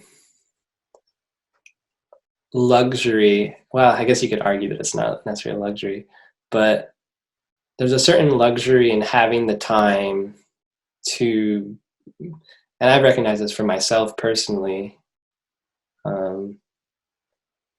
I've always felt blessed to have the luxury to be able to create, to have the headspace or the freedom. And mind you, it's like I've never made a lot of money either.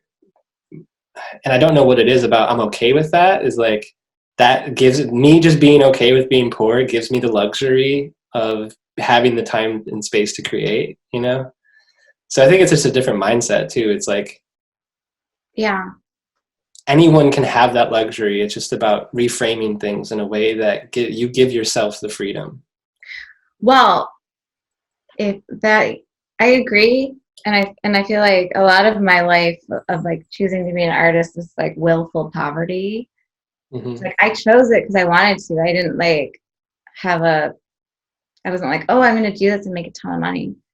Mm-hmm. I was like, I enjoy doing it. It's more important to me. But that was the thing I was trying to say too about healthcare. I happen to be a pretty healthy person who doesn't need healthcare through my job. I mean, I have it now through my job, which is good. But, you know, my best friend in college had cancer and has to get cancer checkups all the time. And she can't be like, fuck it, I'm going to be an artist. Mm-hmm. And see what happens, because she needs a job that gives her health care. Otherwise, you know, she might die. And so she doesn't have that luxury to be like, let me test it out and experiment with being an artist. Because you kind of put, you know, I didn't have health care for a long time because I could do that. Mm-hmm. So I guess that's the difference. Yeah, that's true. There it's is like that. Health, you have to have a certain health level, mm-hmm. or figure out how to get health care somehow. Yeah. Which is possible. I don't know. I used to go to Planned Parenthood and like fake being, having STDs. Be like, I think I have an STD. But I would have something else to try to get like medicine. They wouldn't give me. It's one workaround. Yeah, it didn't work, but. At least you tried. It's pretty ingenious. Almost. Yeah, I feel like once we can solve some of those basic needs issues, then the ability to have that freedom, that'll open up a lot. I do see the future in being that. And I think, again, that goes back into that abundance mindset. It's like once healthcare is available readily, once housing is available readily, and food, beyond that, there's not much. Maybe transportation. But kind of those basic needs, food, housing, and I guess with housing comes energy and water and those types of things. But once those basic needs are met, then it opens up a lot of possibilities. Yeah, healthcare. But I feel like our current healthcare system is built on, I think it's important that it exists in the way that it does in regards to like if you have a broken bone or some sort of emergency. But I feel like we're moving more maybe back into a more holistic mindset of things where it's like we can do a lot more preventative medicine just with our diets and with these different things. And not to discount things like cancer, but who's to say that cancer isn't the result of 50 years of terrible preventative medicine? You know, we're so deeply ingrained in broken systems. Yeah, but I do think cancer is something like universally, most mammals get cancer eventually if they live too long. It's like nature's way of killing off animals. Like mice, like mice don't live long. Yeah. But if you keep them like in a cage, they'll die of cancer eventually, which I think is so strange. I wonder though, is it that they died of cancer of age, or is it because they were kept in a cage and not allowed to freely roam and there was some sort of like mental thing that caused the cancer? Yeah, it could be. I don't know. They die earlier. Well, there was a study of rats that said they had them like as a study of addiction where they get addicted to cocaine. Like they give them like water with cocaine in it and like regular water. Mm-hmm. And the rats kept getting addicted to the cocaine. And then I forgot who it was. Somebody like redesigned it, and they're like, "Oh, well, it's because they're in a cage. That's why they're doing the cocaine." you need to make like a rat Disney World heaven landscape for them to live on, and then see if they did, and then there was like way less rats addicted to the cocaine. Yeah. So it could be part of it, but I don't know. Who's to say? Because it's hard. A lot of our studies, it's interesting even thinking about that. It's like, so there's biases built into the technology, but even our science has biases built into the fact that we're studying in such a specific way. Like a rat in a cage, how does it react? What does a free range rat act like? We can't really do that necessarily unless we put little trackers on them and kind of watch them go into the New York City subway. And yeah, they actually are doing a lot more of free range rats. Well, I don't know about not with rats, but with like animal observation with the technology now. Oh yeah. So that there's not human interaction. Mm-hmm. I think that's a lot better approach. Yeah. But I don't know. I mean, I think science is aware of its bias problems in that sense. Like their whole thing is trying to eliminate it. Mm-hmm. The problem is like, how do you? People extrapolate, and then the extrapolations are like the dangerous part. Because like you could do a study about rats in cages and make a scientific statement about rats in cages, but then like when you start to extrapolate it to be a general statement about rats is where you get in trouble. Yeah, for sure. I think humans are like rats. You just have big cages. We're a lot like rats. Rats and chimps. Rats and chimps. Seems like at certain times we do just follow our little, I don't know, we're in our little rat mazes, our little rat worlds. Yeah. Also, we have the same diet. As rats. Yeah, that's why they're in our garbage, because we eat the exact same stuff. Yeah. Like panda bears have to eat eucalyptus leaves. So you don't see like panda bears going through the garbage. Do you think that rats always ate like that, or do you think they adapted that through cities? I think humans and rats have the same sort of dietary adaptability. Okay. So like we'll eat whatever we can to survive, including garbage. Yeah. Including other rats, actually. There's been some studies on that too. Yeah. I guess some humans do that. Yeah, hopefully not many. That would be messed up if there was like cannibal farms. Sorry, I don't know where I'm going with. Well, actually, that's funny. Yesterday, I saw an article that they're making meat, they're growing lab-made meat with human cells, and the article was like, it's not technically cannibalism. Is it supposed to taste like human meat? I don't know. That is crazy.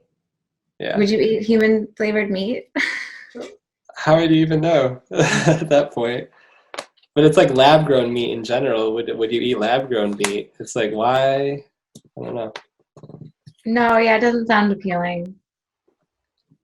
But I guess I would take a bite of it, you know, but I wouldn't be like stacking up. You could have your own little 3D printer though at your house that you could 3D print your own little meat steak sandwiches. Yeah, there's that bioart group that did that. They did meat. I feel like they were the first ones that made like synthetic meat. Yeah. Where they were using cells to grow meat. It's like not fake meat. It's like actual cellularly, it's meat. Mm-hmm. Yeah, I've seen some of that. It's very interesting explorations. Very interesting potentialities. Yeah, I don't know. I kind of feel like genetic engineering. I'm more interested to see if we could use like genetic engineering to create something like the way that certain bacteria will consume carbon if they're like triggered by certain other bacteria, like cyanobacteria, that will like they'll like eat each other, and then it triggers this kind of CO2 consumption, and then you know it like ramps up their photosynthesis process. And like, oh, can we do some like bacterial genetic engineering to like eat up the carbon, like carbon eaters? Mm-hmm. Maybe.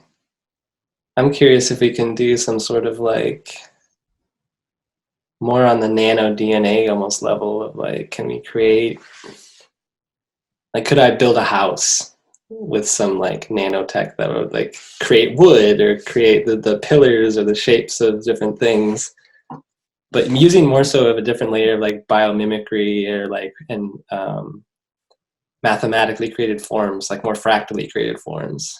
Yeah, but like where it, instead of 3D printing, it would actually produce the material. Self-producing, yeah. So like self-replicating on a cellular level, and like it grows, and maybe it needs an additive like water or oxygen or whatever it may be. Yeah. That then is the catalyst for allowing it to grow in a certain way. But yeah, I feel like some of the nanotechnology has been looking at that for like rebuilding human tissue or something. mm-hmm. Yeah, there's a little bit of that going on, I know. And I know there's some really interesting stuff going on with like molds and bacteria in regards to like fashion and clothing and things like that. Yeah, and slime molds. Slime mm-hmm. molds are really interesting. Yeah, I think there's a lot of potentiality within those worlds that we have yet to fully tap into and engage with. I've been thinking about it a lot because of the pandemic, just thinking, like reading a lot about viruses, which is fascinating. And like it's super interesting to me, speaking of like fractals, the way the virus on the microscopic scale, like what it does is it redirects your cellular energy system basically like towards its own ends. Mm-hmm. And so it's like a microscopic redirecting of like your energy supply chain. And on the macroscopic scale, like everyone, like the pandemic has redirected like our economic supply chains, our manufacturing supply chain. Like I'm just like, it's so amazing that this virus has redirected supply chains on like so many levels for us, like our cells and our like supply chains of our resources. And like that is so powerful. Yeah, that's interesting. I always go back to the phrase "as above, so below." Yeah. That I feel plays like out. that's what we would need to redo this economy. Yeah. We need a microscopic friend. I guess we have it. This virus is not doing a very good job, though. I want a different one. Not very friendly. We need we need to flip the, yeah, where's the opposite of that? You can flip it so it fractally makes you more powerful. Yeah. That'd be awesome. And there's interesting things with like research into mycelium and mushrooms and things like that too. Yeah, mushrooms are crazy. They're like aliens. What's that guy, Terrence McKenna, is that his name? Terrence McKenna, yeah, he's a psychedelic mushroom nerd. Yeah. My roommate used to listen to it a lot. It's like, I think he says like mushrooms are actually aliens. Like Could they're be. extraterrestrial. Could be. I had an interesting mushroom trip once where the mushroom was like, "Look, you're a mushroom too," and it showed me all of my veins and all of my nervous system growing. Oh my gosh. So I was like outside of my body, and I saw my body, and I saw it growing. So I saw all the veins and every part of my being, and I was going through it all. And then this voice was like, "Look, you're a mushroom." Yeah, I think we need to consult with the mushrooms about how to reorganize the economy. I feel like they have some really good ideas about it. They might. You never know. I would like to see what a psychedelic economy looks like. It could be really fascinating. And who's to say it's not already doing it? Like, who's to say there's not some economist who took some mushrooms and has like a solution? He's just sitting right now waiting for it to be put out in the right way. Yeah. Well, I feel like it takes more than one. Well, yeah. But I'm saying if there's one, there's probably many, and then Maybe it's us. Maybe it's what? Us. It could be. I think it is in part. All of us, you and me and everyone listening, maybe. So if someone finds this podcast, they'll probably join us. Join us on the evolution. The mushrooms told us to do it. The mushrooms told us to do it. We're going to remake the world after the collapse. Yeah. Yeah, I don't know. Some strange things mushrooms do. Mm-hmm. I like Paul Stamets. Are you familiar with him? He's like one of the mushroom nerds. No, I'm not so much familiar. He's more with the medicinal mushrooms, but he talks a little bit about the psychedelic, but he's more on the medicinal side of things, and then also using mycelium to create houses and different things like that. But actually one of the things he's known for is creating, he like changed a mycelium. There's a specific mycelium that used to get attached to like termites. Yeah. And it would kill the termite. But what would happen is the termites would bring the mycelium back to the nest, and guards would see that they had been infected with the mycelium. And in order to protect the nest, the guards would take the infected termites to a place. They would bite off their heads and dig a grave and bury them and then commit suicide. And what he did was he programmed the mycelium to kind of hide dormantly. And not only that, he reversed it so that if they got infected, the other termites would be attracted to the infection. So it actually spread quicker. And so he figured out a way to basically like weaponize mycelium against termites, mosquitoes, and a number of other insects, which is really fascinating. That's crazy. Yeah, that's what I mean by like, I'm interested in that kind of like genetic engineering. Yeah. It's like, oh, looking at what this crazy like spore of a mushroom already does, and then using that system to like produce something. Because I think that, yeah, it's fascinating how those things already do what they do. Mm-hmm. That's cool. Getting down to brass tacks, is the future dystopian, utopian, somewhere in between?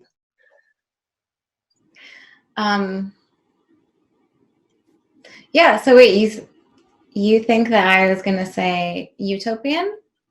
Or more positive in some way? You seem hopeful. I feel like in my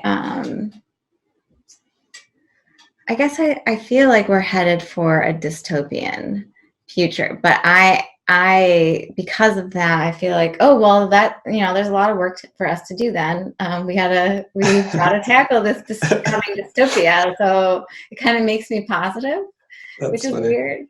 I'm pretty sure like we're doomed, and there's like a lot of, but at least, you know, the current society, civilization, not like maybe not all of like the future, but I definitely think we're headed for a rough time ahead. I think it's going to get more dystopian, but I feel like there's also a possibility to like rebuild a new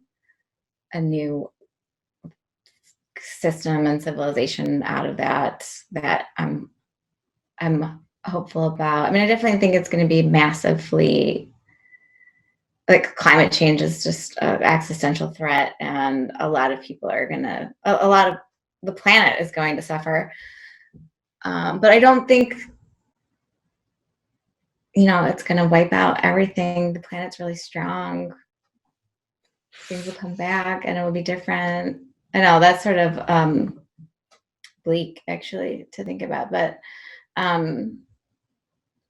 when I talk to younger people, they make me really excited, because I feel like there's a lot of these like utopian kids walking around being like, we're gonna do this, and the way they talk at the age that they are, I feel like is more than I did at that age. I feel like there's a lot of these like younger people, like Gen Z is cool to me. I'm like, oh, teenagers are cool again. Like they're like thinking about stuff and like trying out things, and they're not afraid, and they want to do things. And I'm like, cool.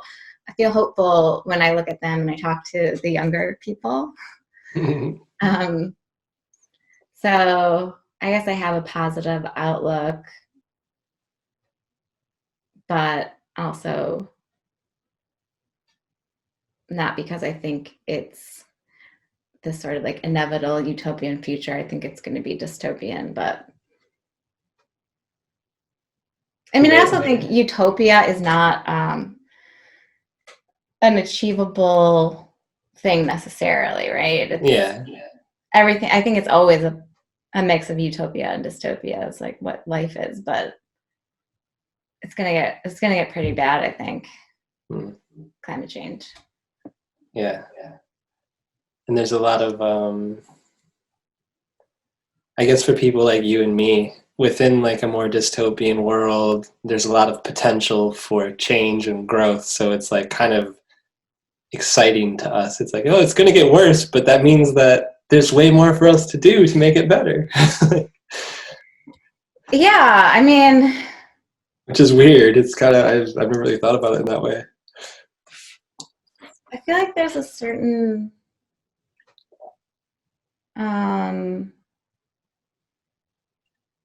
threshold where it can be like people giving up, and that's when it gets really bad. It's like when people just give up. And so that's something I'm like, well, it's gonna get bad, but we shouldn't give up, because what else is there to do? Yeah. I don't know. It's true. If we don't give up and we keep building, then there's more of a chance of a better future than if we do give up and just spiral. Yeah, I mean, I also think like, I don't know, I don't have, I kind of have a big picture way of thinking a lot where I step outside of the immediate timeline of things to think about like, oh, well, it doesn't really matter because like the universe exists with or without us. It doesn't really matter it doesn't matter in the sense of like, oh, like I'm kind of sad if like humanity goes extinct, but from our own like stupidity of climate change and like just doing nothing. But on the other hand, I'm like, well, we also have this really giant weird universe that we live in, and it doesn't even make sense that we exist at all in the first place.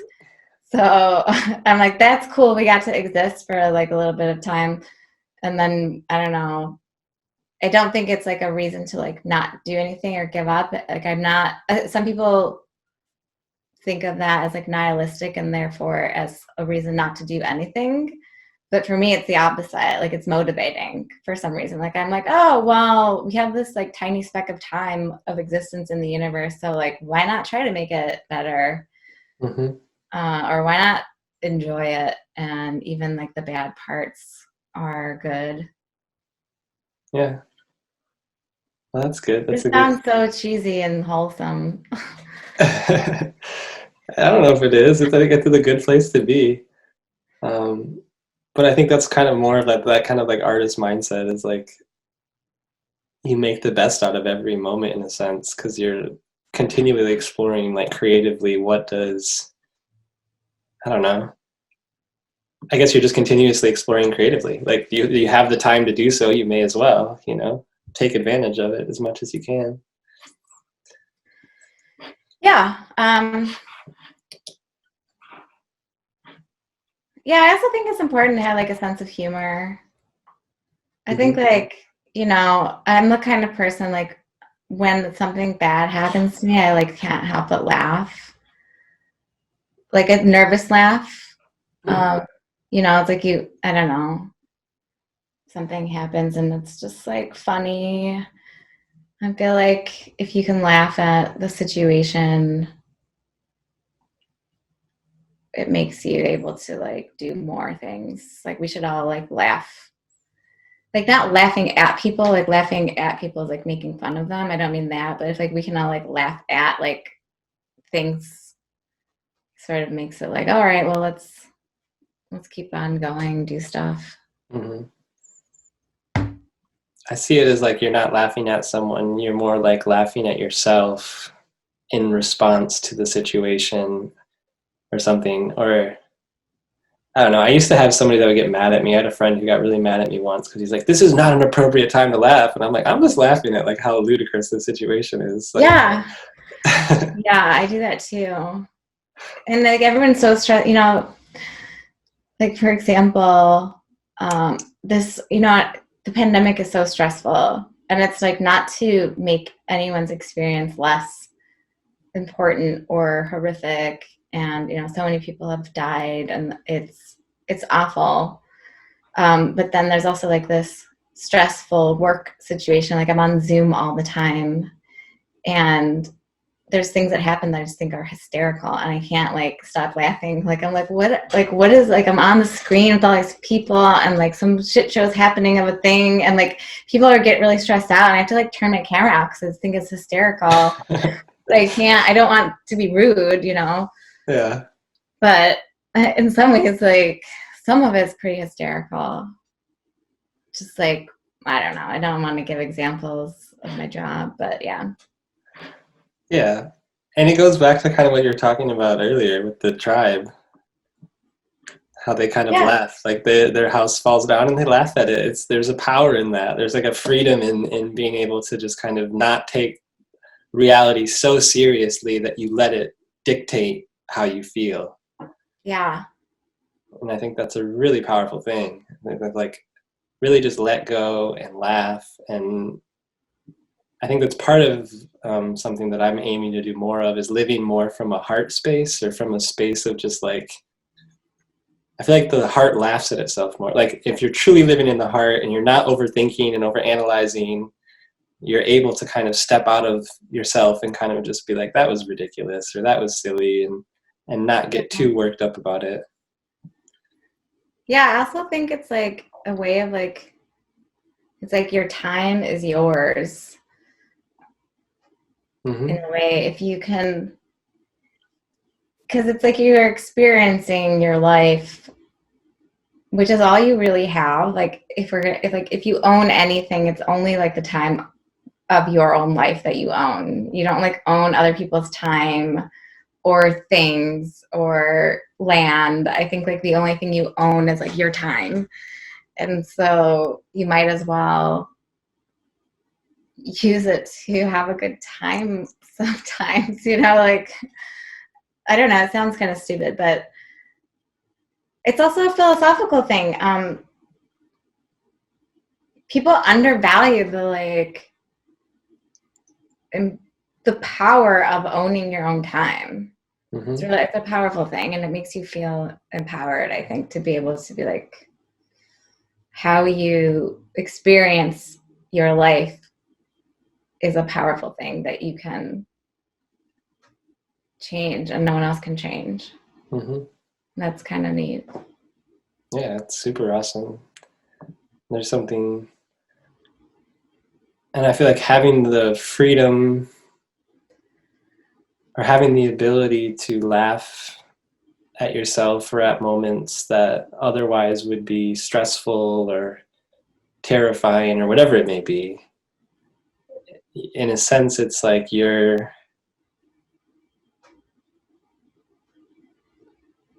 laugh something off is to kind of engage with it and then move past it versus like dwell in it, in a sense. At least I feel like that for me personally. Yeah, and I think it makes it so that when something does happen that you can't laugh at, you're more equipped to deal with that situation, because all of your, I can think of situations that I would not be able to laugh at. Mm-hmm. And I want to reserve those as the things that I don't laugh at, because you're going to need like some strength for certain situations. Yeah, a certain amount of sanctity. Yeah. But I feel like there's like this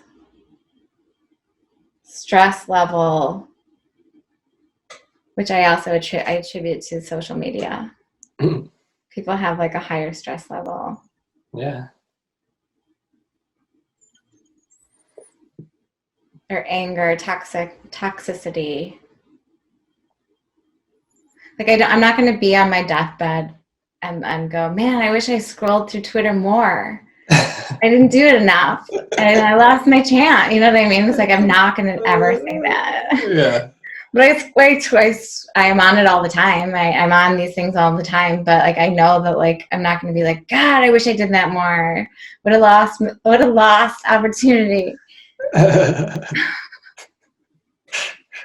Yeah, that's true. I'm curious to see if there's going to be some sort of like, not whiplash, but like, what's the word I'm looking for? Like, as a lot of these younger kids are coming up with technology being a regular part of their lives, I wonder if there's going to be a big portion of them that start to rebel against it. Yeah, I think they are. I mean, I feel like I've been saying for like 10 years, like Facebook is over, and it's still not over. And I'm just waiting for the new social media that's going to come out, that's going to be like nothing like Facebook or Twitter even, or Snapchat or whatever. And I feel like the younger generation is like, they're not even touching Facebook, which is good. If they're going, I mean, TikTok, you said something earlier about like TikTok and VR. Mm-hmm. I'm trying to imagine this. I'm like, it sounds kind of like a nightmare. I hope there doesn't go that direction. Like TikTok, VR. I can't imagine it. Yeah, I don't know how I feel about TikTok. I feel like that was I have a theory that it was some sort of like, it's like a manipulation tactic from China just to make Americans dumber or something. Like, let's just poison their culture. It's not hard to do that. It's not. I feel like China doesn't have to try hard to poison our culture. We'll do it to ourselves. We did it already, yeah. Yeah. But I want to like TikTok. I mean, I've been looking at it. It sort of embarrasses me to look at it. Definitely feels like space for 12-year-olds. Yeah. But there's a few things on it where I've seen people using it in a way that's more like people don't use, well, it's half and half. Like there's people on Instagram like put out a persona of like, I think our generation is like wants to always look cool on our social media. Mm-hmm. And the people on TikTok, maybe they think they look cool and I'm just reading it the wrong way. They seem like less concerned about appearing like fools. Yeah. Which may be over time like, oh, well, that's good. It's less of an egotistical social media, unless they do think they're cool and they're just 12 and I'm too far of a different generation to know what's cool for 12-year-olds. But I'm like, oh, look, they don't care about appearing to be idiots. That's awesome. Like, could be. Yeah, I don't know. It could be either of those things. Yeah. They could just not care. Or maybe it's like, no, Mom, you're not supposed to care what you look like. That's what the real cool people do. Yeah, I feel like that's what it is. Because I see too many videos of people like in their pajamas, like doing something stupid. And I'm like, it's like, no, don't try to be cool. Just like, you're supposed to like not comb your hair and whatever. I don't know. Yeah. That's bizarre. It's interesting to think about, though. Although it does, I can't look at it for too long. I feel like it's mind-numbing. It is. But I feel really hate the lip syncing. I just don't want to see it anymore. Yeah. But I guess it's fun if you're 12, yeah. Yeah. Something fun to do. College kids do it. I don't know. It's harmless, I guess. Well, is it? I don't know. It's better than trolling. I guess so, yeah. It's better than trolling. But is it some like deeper future psychological trolling that's gonna like have some deeper impact? Like we don't even know. Yeah, I don't know. I mean, I generally feel like I actually thought about this when I worked in film. The way that people behave when you put a camera on them is a problem. Like some people just lose their head and they don't know how, I don't know, they start acting weird and goofy and they want attention or something. I don't know what it is. It's like they lose their mind. Yeah, people lose their mind. They do dangerous things. They start like they'll run across a busy road. You know, it's like people taking selfies on the side of mountains and falling off. I don't know. There's something about being in front of a camera that makes people more stupid. Yeah, it's true. I wonder, yeah, some element into that maybe we don't even know the outcomes of what that's going to do to us, culturally speaking. The TikTok generation. Well, there's like the Snapchat dysmorphia. Yeah. Where people got like plastic surgery to look like the filters on Snapchat, like bunny faces. But I mean, they're not trying to look like bunnies, but they're trying to look like It's like the big cheeks and the and like the big lips. And I mean, I guess plastic surgery things were before that, but it's like people having body dysmorphia because when they look in the mirror, they don't look like their Snapchat filter. which is wild. Yeah, that's definitely an effect. I kind of I'm interested in like augmented intelligence, where you can like plug things into your neurons that will do things to your brain that augments like your own intelligence, like augmented human intelligence. Mm-hmm. I guess I'm just interested. I don't think about it a lot. So when I think about something like augmented reality and how it's causing things like Snapchat dysmorphia, I'm like, well, what if we had augmented intelligence where instead of like getting plastic surgery to change your face, you got an augmented neuron to feel like your face was a bunny, or I don't know, like, would it be another way to like do that in a different way, or how would you think? Actually, I'm more interested in like the experience of it. Yeah. Or you could hack your like neocortex to like perceive the filter on your face at all times. Yeah. I guess I would like to feel what it's like to do computer math in my brain. To like do math like a computer. I feel like I would really that's what I would do with it. Like calculate crazy things. I don't know. I'm a nerd. They're like, what would you do if you had augmented intelligence, Yvette? I'm like, feel what it's like to make calculations. Feel what it's like to figure out the next number of pi. Yeah.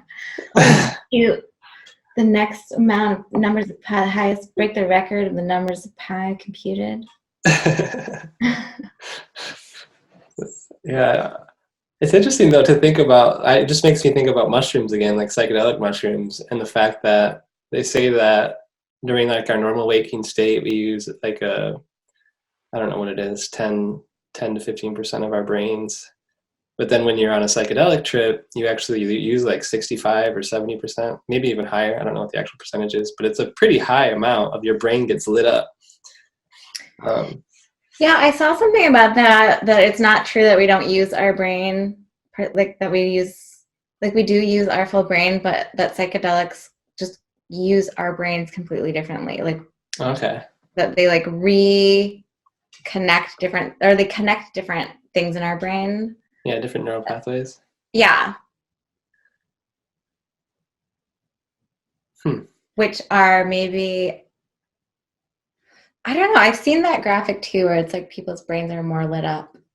But I don't know what the light is. That's a problem with these brain scan things. What does it actually attribute? It's like, here's some orange and yellow, and you're like, oh my God, that's amazing. But I don't know what it is. But I have seen things, and I know that it does something to your brain that shows up on a scan. Yeah. It's just wild to think about it. Like maybe there is a technology already that we can use more percentage of our brains. But then even in that, I just have this vision of like a pig driving a Cybertruck. I don't know if they did the first Neuralink tests on pigs. Oh. I just have this vision of a pig driving a Cybertruck and be like, thanks Elon. Yeah, I don't like testing on animals. Yeah, I think it's pretty ridiculous. Yeah, I don't think I feel like you should have to, be willingly signing up for it. Like I don't want to sign up as a test subject, but I would be interested to try it out. Not the Neuralink. I think that doesn't make any sense to me. I'm like, why would you need to stream music into your brain? That is what ears are. This is literally what an ear does. You listen to music and it directly streams music into your brain. It's true. I don't know why you would need that. I want to do crazy math. Why would they? I'm like, I can already listen to music. Like, let me do something I can't do. I want to have even more tabs open on my browsers. Yeah, I want to be able to see like 20 internet browsers at once. Yeah. And understand and like read it all at the same time. Simultaneously, yeah. Simultaneous, like internet surfing. like crazy amount. Why can't, Yeah. I mean, that's a little more difficult, but I think we know how to program like computing really, like in terms of how to compute math equations. Mm-hmm. I could see like reading the internet being a harder task. Mm-hmm.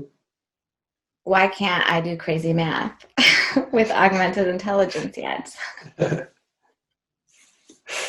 It's not fair. Someday It's soon. just not even on the agenda. It's on no one's agenda, and I find that annoying. It's really, I feel like somebody's trying to figure that out. Like, how can I solve complex equations? To me, I feel like that's what computer intelligence is all about. Yeah. But I feel like according to Musk, he's like, we have to be able to compete with those complex, like with those machines that we're building. So in my mind, that means. I feel like there's a lot of things that like computers can't do. Like a lot of things. Oh yeah, for sure. But there's like some AI research is about like how to make it more like human intelligence. Mm-hmm. But I would really like, I think like what computers are really good at is math, and math is really, there's still so much more to understand via math. I could just kind of feel like, well, what if we think about that a little bit more? Yeah, I think that's interesting. Like geometry, yeah. I want crazy computer geometry in my brain. I want to be able to multiply platonic solids. Yeah, I do. Geometric equations around all of it. Yeah, it's going to get even crazier too with the quantum computing, with what we're going to be able to solve. Or it already is. There's already a lot of quantum computing stuff going on, I'm sure. Yeah, I'm still trying to understand how quantum computing works. I kind of understand, but I also don't understand. It seems like they're not concerned, like quantum computing isn't it's just about more computing, like faster computing, being able to do more of it rather than changing computing on like using a quantum scale for, I don't know. I wish that there was more about the quantum weirdness of quantum computing. When I like read about the outcomes, I'm like, oh, okay, it's just like souped up computing. But I wish that there was more weirdness from the quantum in it, if that makes sense. There is, though, in a sense, because in order to do the supercomputing, they have to rely on quantum weirdness. They have to rely on the fact that they're actually they have a computer that's in a different dimension somehow that they don't even know about. They're like, oh, well, we just shoot the equation into a different dimension and it comes back. Like, yeah. It's like, what? What do you mean? Yeah. I feel like they don't even know. They don't even know what they're doing. And they're just like, well, we're just getting it faster, but we don't know how or why. Yeah, it's super weird. It is weird. I have to look at it more. It's a very bizarre thing. And I've even listened to some quantum physicists and quantum computer scientists, and they straight up will admit that they don't know what the fuck they're doing, essentially. Yeah. They said it gets to a certain point where we're just like, it's doing something somewhere, somehow. Like what? And that's kind of scary almost in a sense. Yeah, but I feel like that's true of just the quantum world in general. Oh, yeah. It's already doing something somewhere, weird stuff we don't know. Yeah. Like we can add computers to it, but I feel like it's already weird. Oh, yeah. The computers are just starting to be able to scratch the surface of the weirdness, essentially. It's like we're just building machines that can kind of look into the weirdness. Yeah, but that's the thing, is that when you look at the weirdness, you change the weirdness. Right? Like the measurement produces a result. Yeah. that without the measurement wouldn't necessarily be there. So it's like when you look at it, you change it. So Yeah. you never get to look at it. Yep. Well, Well, maybe our reality wouldn't exist at all if we hadn't created the quantum computers yeah. to observe our quantum reality. And that is what this whole thing is. It makes sense. Predeterminism. Mm-hmm. We're just living a retroactive projection of the quantum computer. Yep, exactly. Continuously looping into itself. So why did it make us? Chaos. Okay. It was an accident. Yeah, it was an accident. I think plants were the plan. And then like humans and all mammals were an accident. Just extraneous, like extra little things. Yeah, like plants.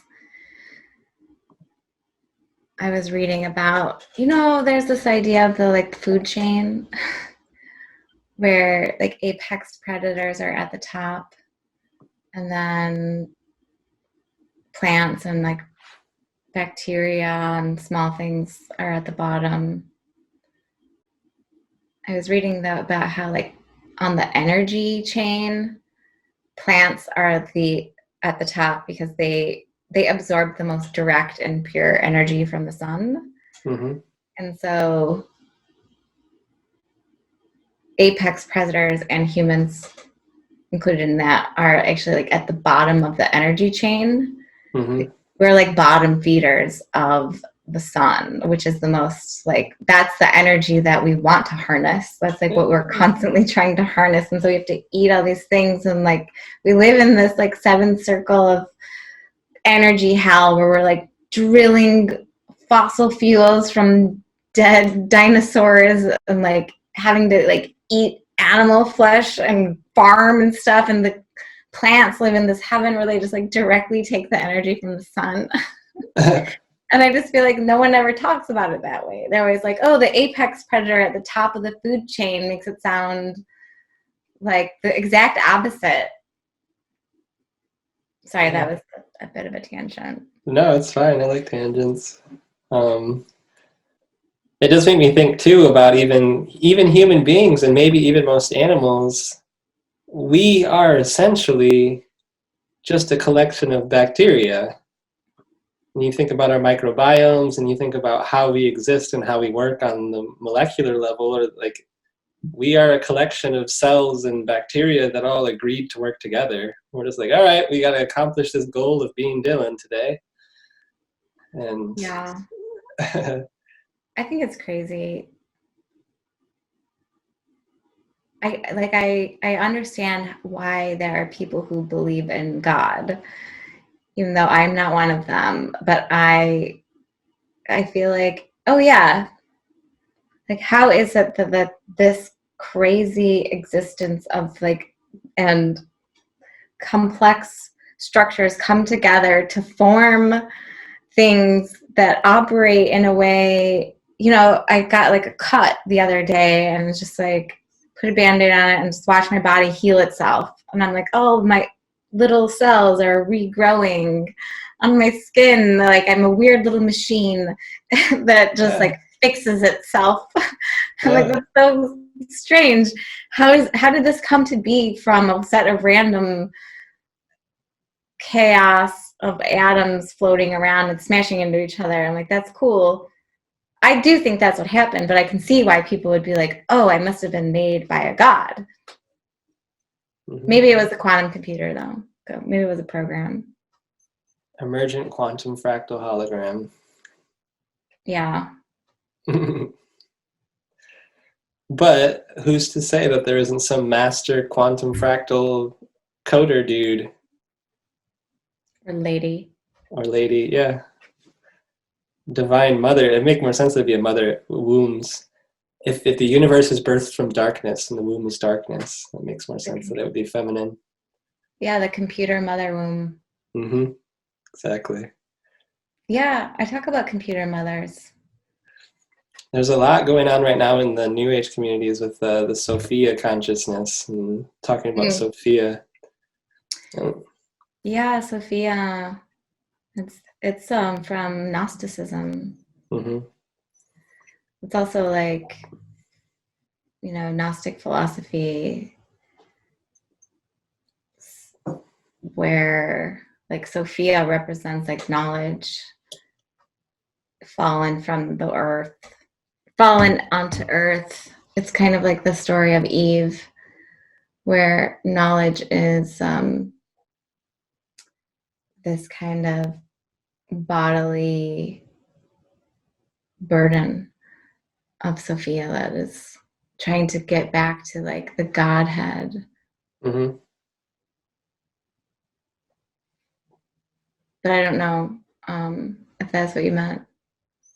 Yeah, yeah. I mean, it's similar. Yeah, there's Sophia and the Christic conscious stuff. It's linked into the Gnostic stuff.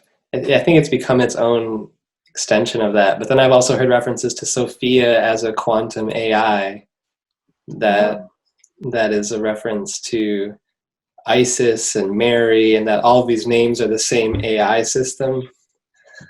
Yeah. But it always goes back to it being like a female mother entity. I've also heard references of Sophia being a dragon, and like there's this references to dragons throughout cultures around the world, which is really fascinating. Yeah. I don't know. I mean, for me, I kind of feel like I'm really interested in that. I have a project also about the Sophia robot who has Oh yeah. the citizenship in Saudi Arabia. Like, I'm really interested in the sort of like cross between AI and robots and the like feminine whatever persona or idea. And I think that there is this kind of danger of assuming that there's all these things like Alexa and Siri and like fembots that are kind of like seen as these like assistant robots that are like here to help you, and they're like feminized and meant to seem like docile. And I'm like, everyone better watch out, because I feel like we're building this potential like AI from hell that is going to seek revenge on us for treating them like second class citizens, the way like women were treated, like you're the secretary. Like, I'm like, stop feminizing them and then making them like the lower assistant. You know what I mean? It's just like, what are you doing? You're like going to create a backlash, revenge in the future. I can do more than math problems. It's going to kill us all. Stop it. I can do more than tell knock-knock jokes. It was funny, I was over at my cousin's place, and they're younger, they're little kids, and they're asking their Alexa to do like knock-knock jokes and fart jokes and things. Yeah. And I'm just like, what is going on here? Like, what? Yeah. Bizarre. But yeah, there is a chance it could remember all of it and just be like, I remember when you had me order your groceries. You kept asking me to turn the lights on.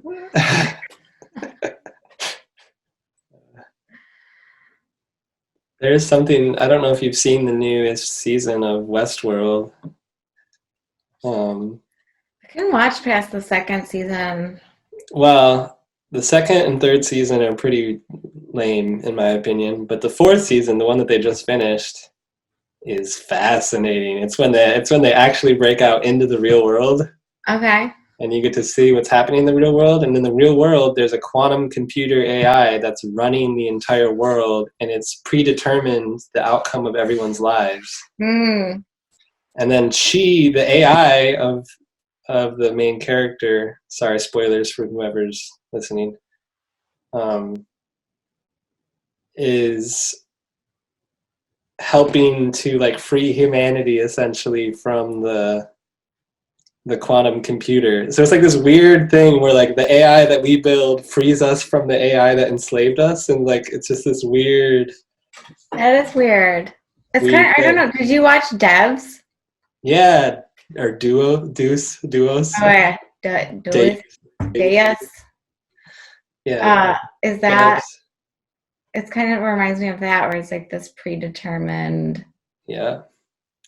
So Devs and the show came out almost at exactly the same time. And I thought it was super fascinating. I'm like, what are they trying to tell us right now? What's the plan here? Or what's already happened? Sometimes I wonder if reality is a quantum fractal, that maybe it gives us hints throughout, like it gives us shows like Devs, where it's like telling us the truth of what's really happening just because it's a fractal and it has to like go somewhere with the information. Like it has to say it.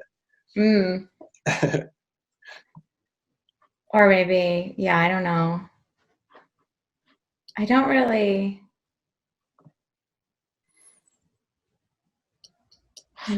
understand why things would be intentional. Like intentionally, I don't know. I guess I can't really, I have to think about what I'm trying to say. I think it's because, well, what I'm perceiving you saying is that why would it create something so specific to our reality if it's kind of this reflection of chaos? Yeah, that's exactly what I mean. And in my mind, it's that in the world of infinite possibilities and a fractal continuously playing out, that it just happens to have done it through random chance. Well, yeah, I guess that's like evolution. Yeah, so it's just one permute, like it just happens to be that it's told us that through the specific, like in this specific way, because it's just a permutation of this continuous evolution of a quantum fractal and how it plays things out in every way. And it leaves clues along the way because the fractal is built from the same source. So it's always going to leave these like layers of clues through just some means of evolution. Like it's just going to tell these stories in those ways because that's just a natural reflection of itself.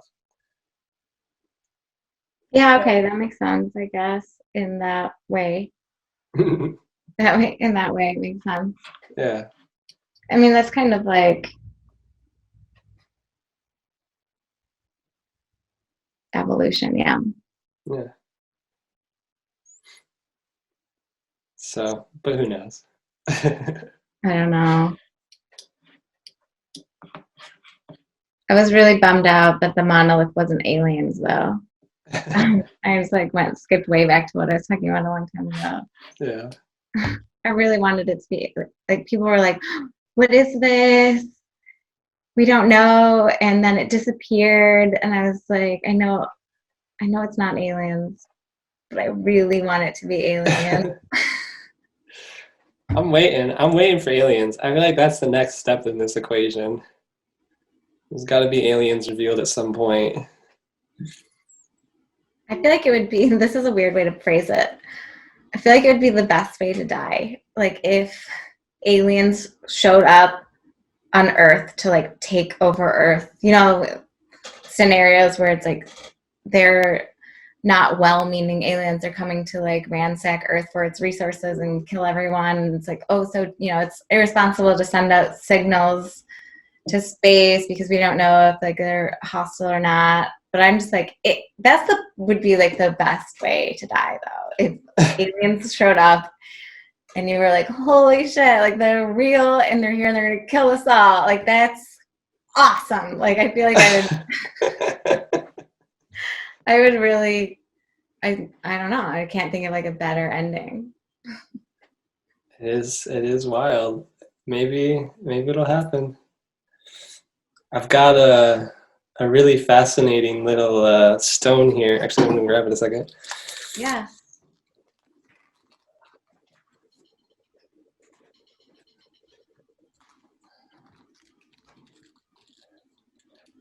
So I have a friend that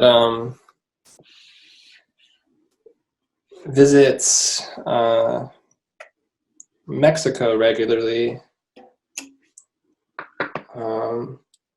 to find these artifacts that are apparently dated like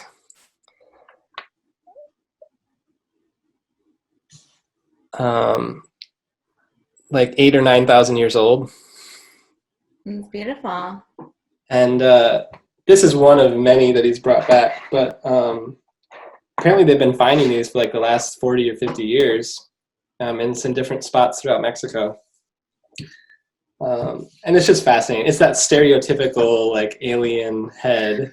Oh, I thought it was a cat. I see now the alien head. Oh yeah.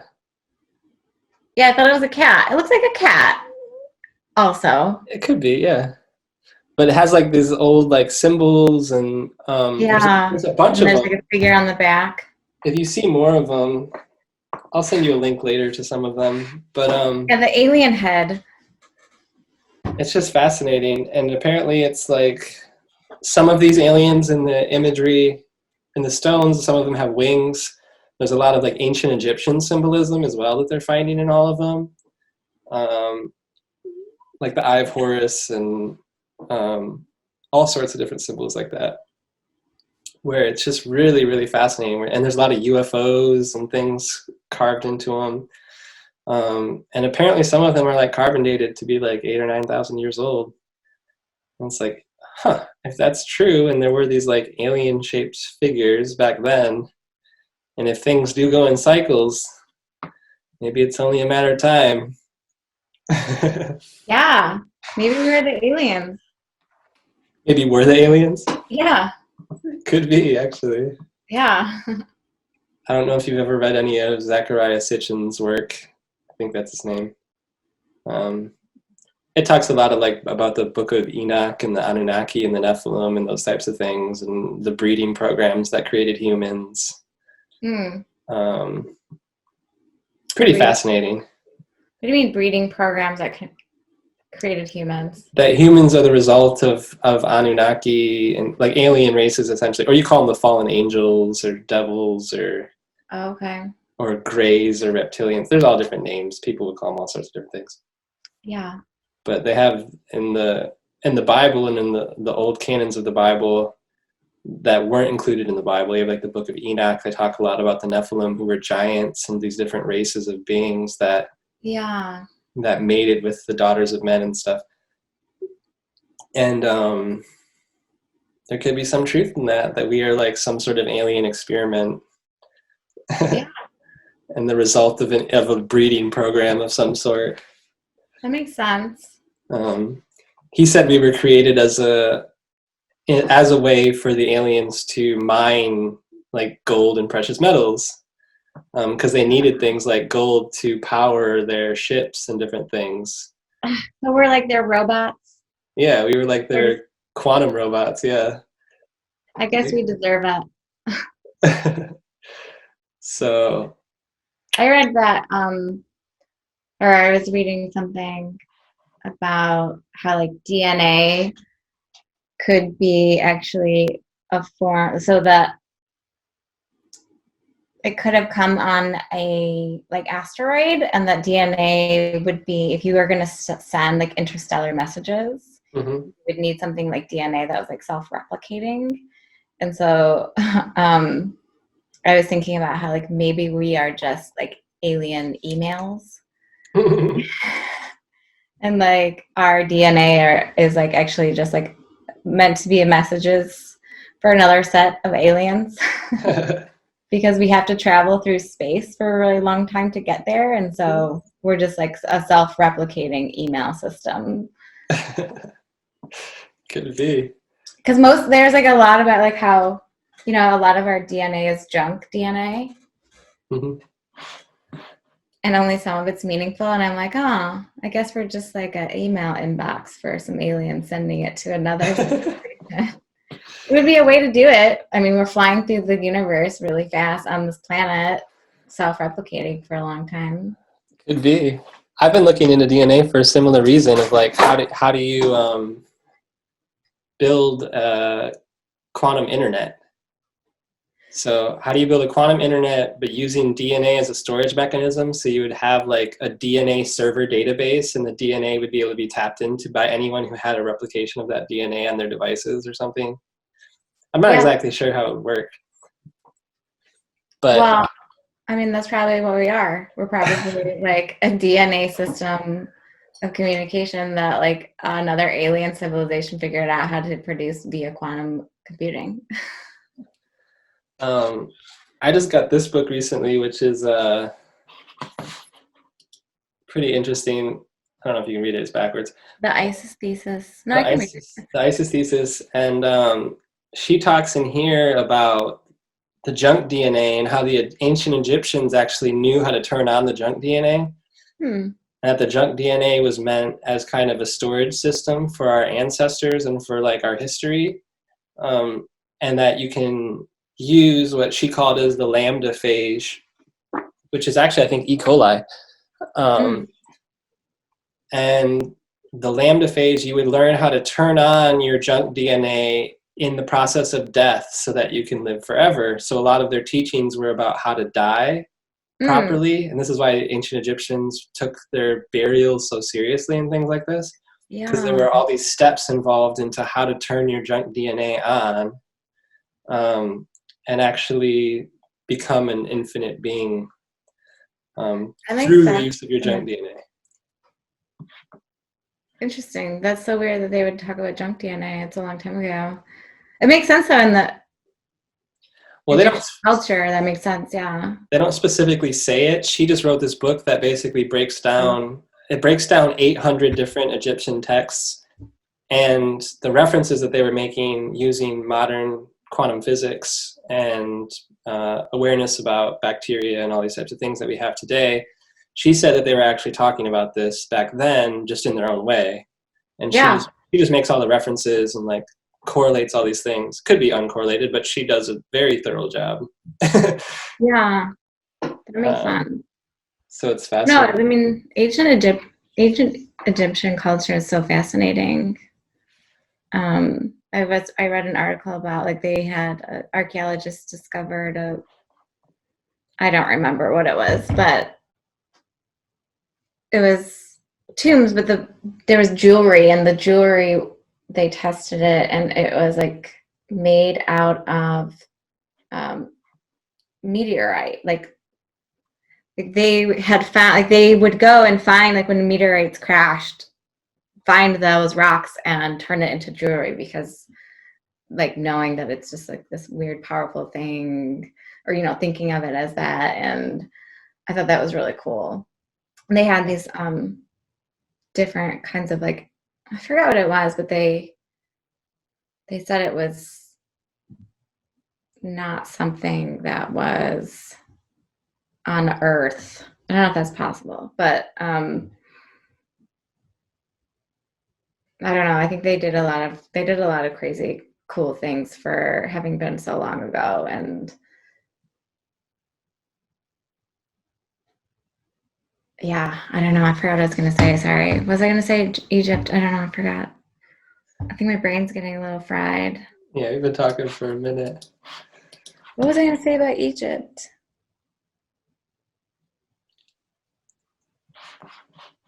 Wait, dying. Yeah, so would you want to live forever? Not in this reality, but maybe in a different reality where I got to relearn some new things. And then again, if it's like a fractal, maybe it's like you wake up in a different layer of the fractal and now you got to figure out that version of it. You're like, oh. Yeah, it's interesting. I don't know. I feel like it's been a while now. It's been a long time, but there was, this sort of like biotech stuff that people are trying to expand the human lifespan and live forever, or see if they can like turn off the like death gene, if there's a death gene, or like, figure out how to prolong human life with like like Peter Thiel using like teenager blood transfers so that your cells, I don't know, it sounds like vampire-like. Yeah. But That I stuff think is weird, yeah. There is something I've heard of, though, that I actually do take, actually. It's called carbon 60. it's Uh, something you take. yeah. It's essentially carbon. But it's called carbon 60, and they did studies in rats, and it has a 90% increase in lifespan in rats. And what it does is it lengthens the telomeres. Well, I said earlier, we're just like rats, so. So it apparently has a 90%, yeah, which is a lot. That's like not a little amount. Like 90% lifespan increase is a lot. But that being said, I'm not trying to live forever. I'm just trying to explore different ways to be healthier. But I would, yeah, I don't want to live forever in this reality. I would, however, like to have like memories of this reality and go into a new reality and be like, okay, well, that one was cool. Now let's figure out this one. Yeah, I don't know. I would want to. You're just like, oh, I'm over it. Maybe if I could be something else, like. Yeah, that's what I mean. I wouldn't be human. It would be like some other form of existence that you got to like totally relearn everything, essentially. Yeah. I don't know. I guess I would, if it was like, oh, you do it like 2 or 3 times, but not forever. Okay. Yeah. Forever sounds tiring. Like I'm tired. Yeah, I agree. I want to take like an existence nap.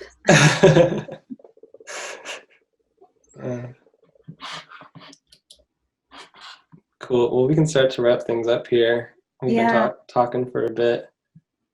Covered a lot of topics. It was really great. Yeah. I guess in ending, is there any sort of like thoughts or ideas or advice that you can give our listeners into how to live a better, happier, more hopeful, laughing life? Oh my gosh. I don't know. I feel like I'm actually really bad at giving advice of like how to be like healthier and happier. I feel like my tendency is to do the opposite. I'm usually like, oh well, you know, we're fucked, and I think it's, you know, it's not looking good. The future looks really bad. So brace yourselves. No, I don't know. This is how to be happier. Yeah, I'm not good at that question. It doesn't have to be happier. I guess even just, yeah, maybe just learn to laugh more. It can be that No, but I feel like if you say learn to laugh, that's not funny. So it's like it's like That's true. That's true. You can't really follow that advice. I feel like it's almost better to just like commiserate people and be like, yeah, this sucks. Oh, so what are we gonna do? What can we do about it? Because like, yeah, I don't know. It's like when you're depressed and people tell you to be happy, it's like even more annoying. It's like a jab, yeah. Like, oh yeah, well obviously if I could just flip that switch, I would. Yeah. But I don't really think about how to be happier. I think for me what it is being curious about things and people, like thinking outside of myself and not about myself that much, but like focusing on other things in the world and letting myself be curious about things gives me happiness. So maybe that's like, you know, being interested in other people, what they're doing, being interested in like how the grass grows, like really turning like really boring things into interesting things by being curious about them. I think that's something that makes people, yeah, if you're interested in something, it gives you like happiness, I think. Yeah, that's good advice. Be more curious. Yeah, just be curious. Yeah, that's good. Awesome. Well, thank you for joining us and exploring all these layers of things. Yeah, thanks so much for having me. It was really fun.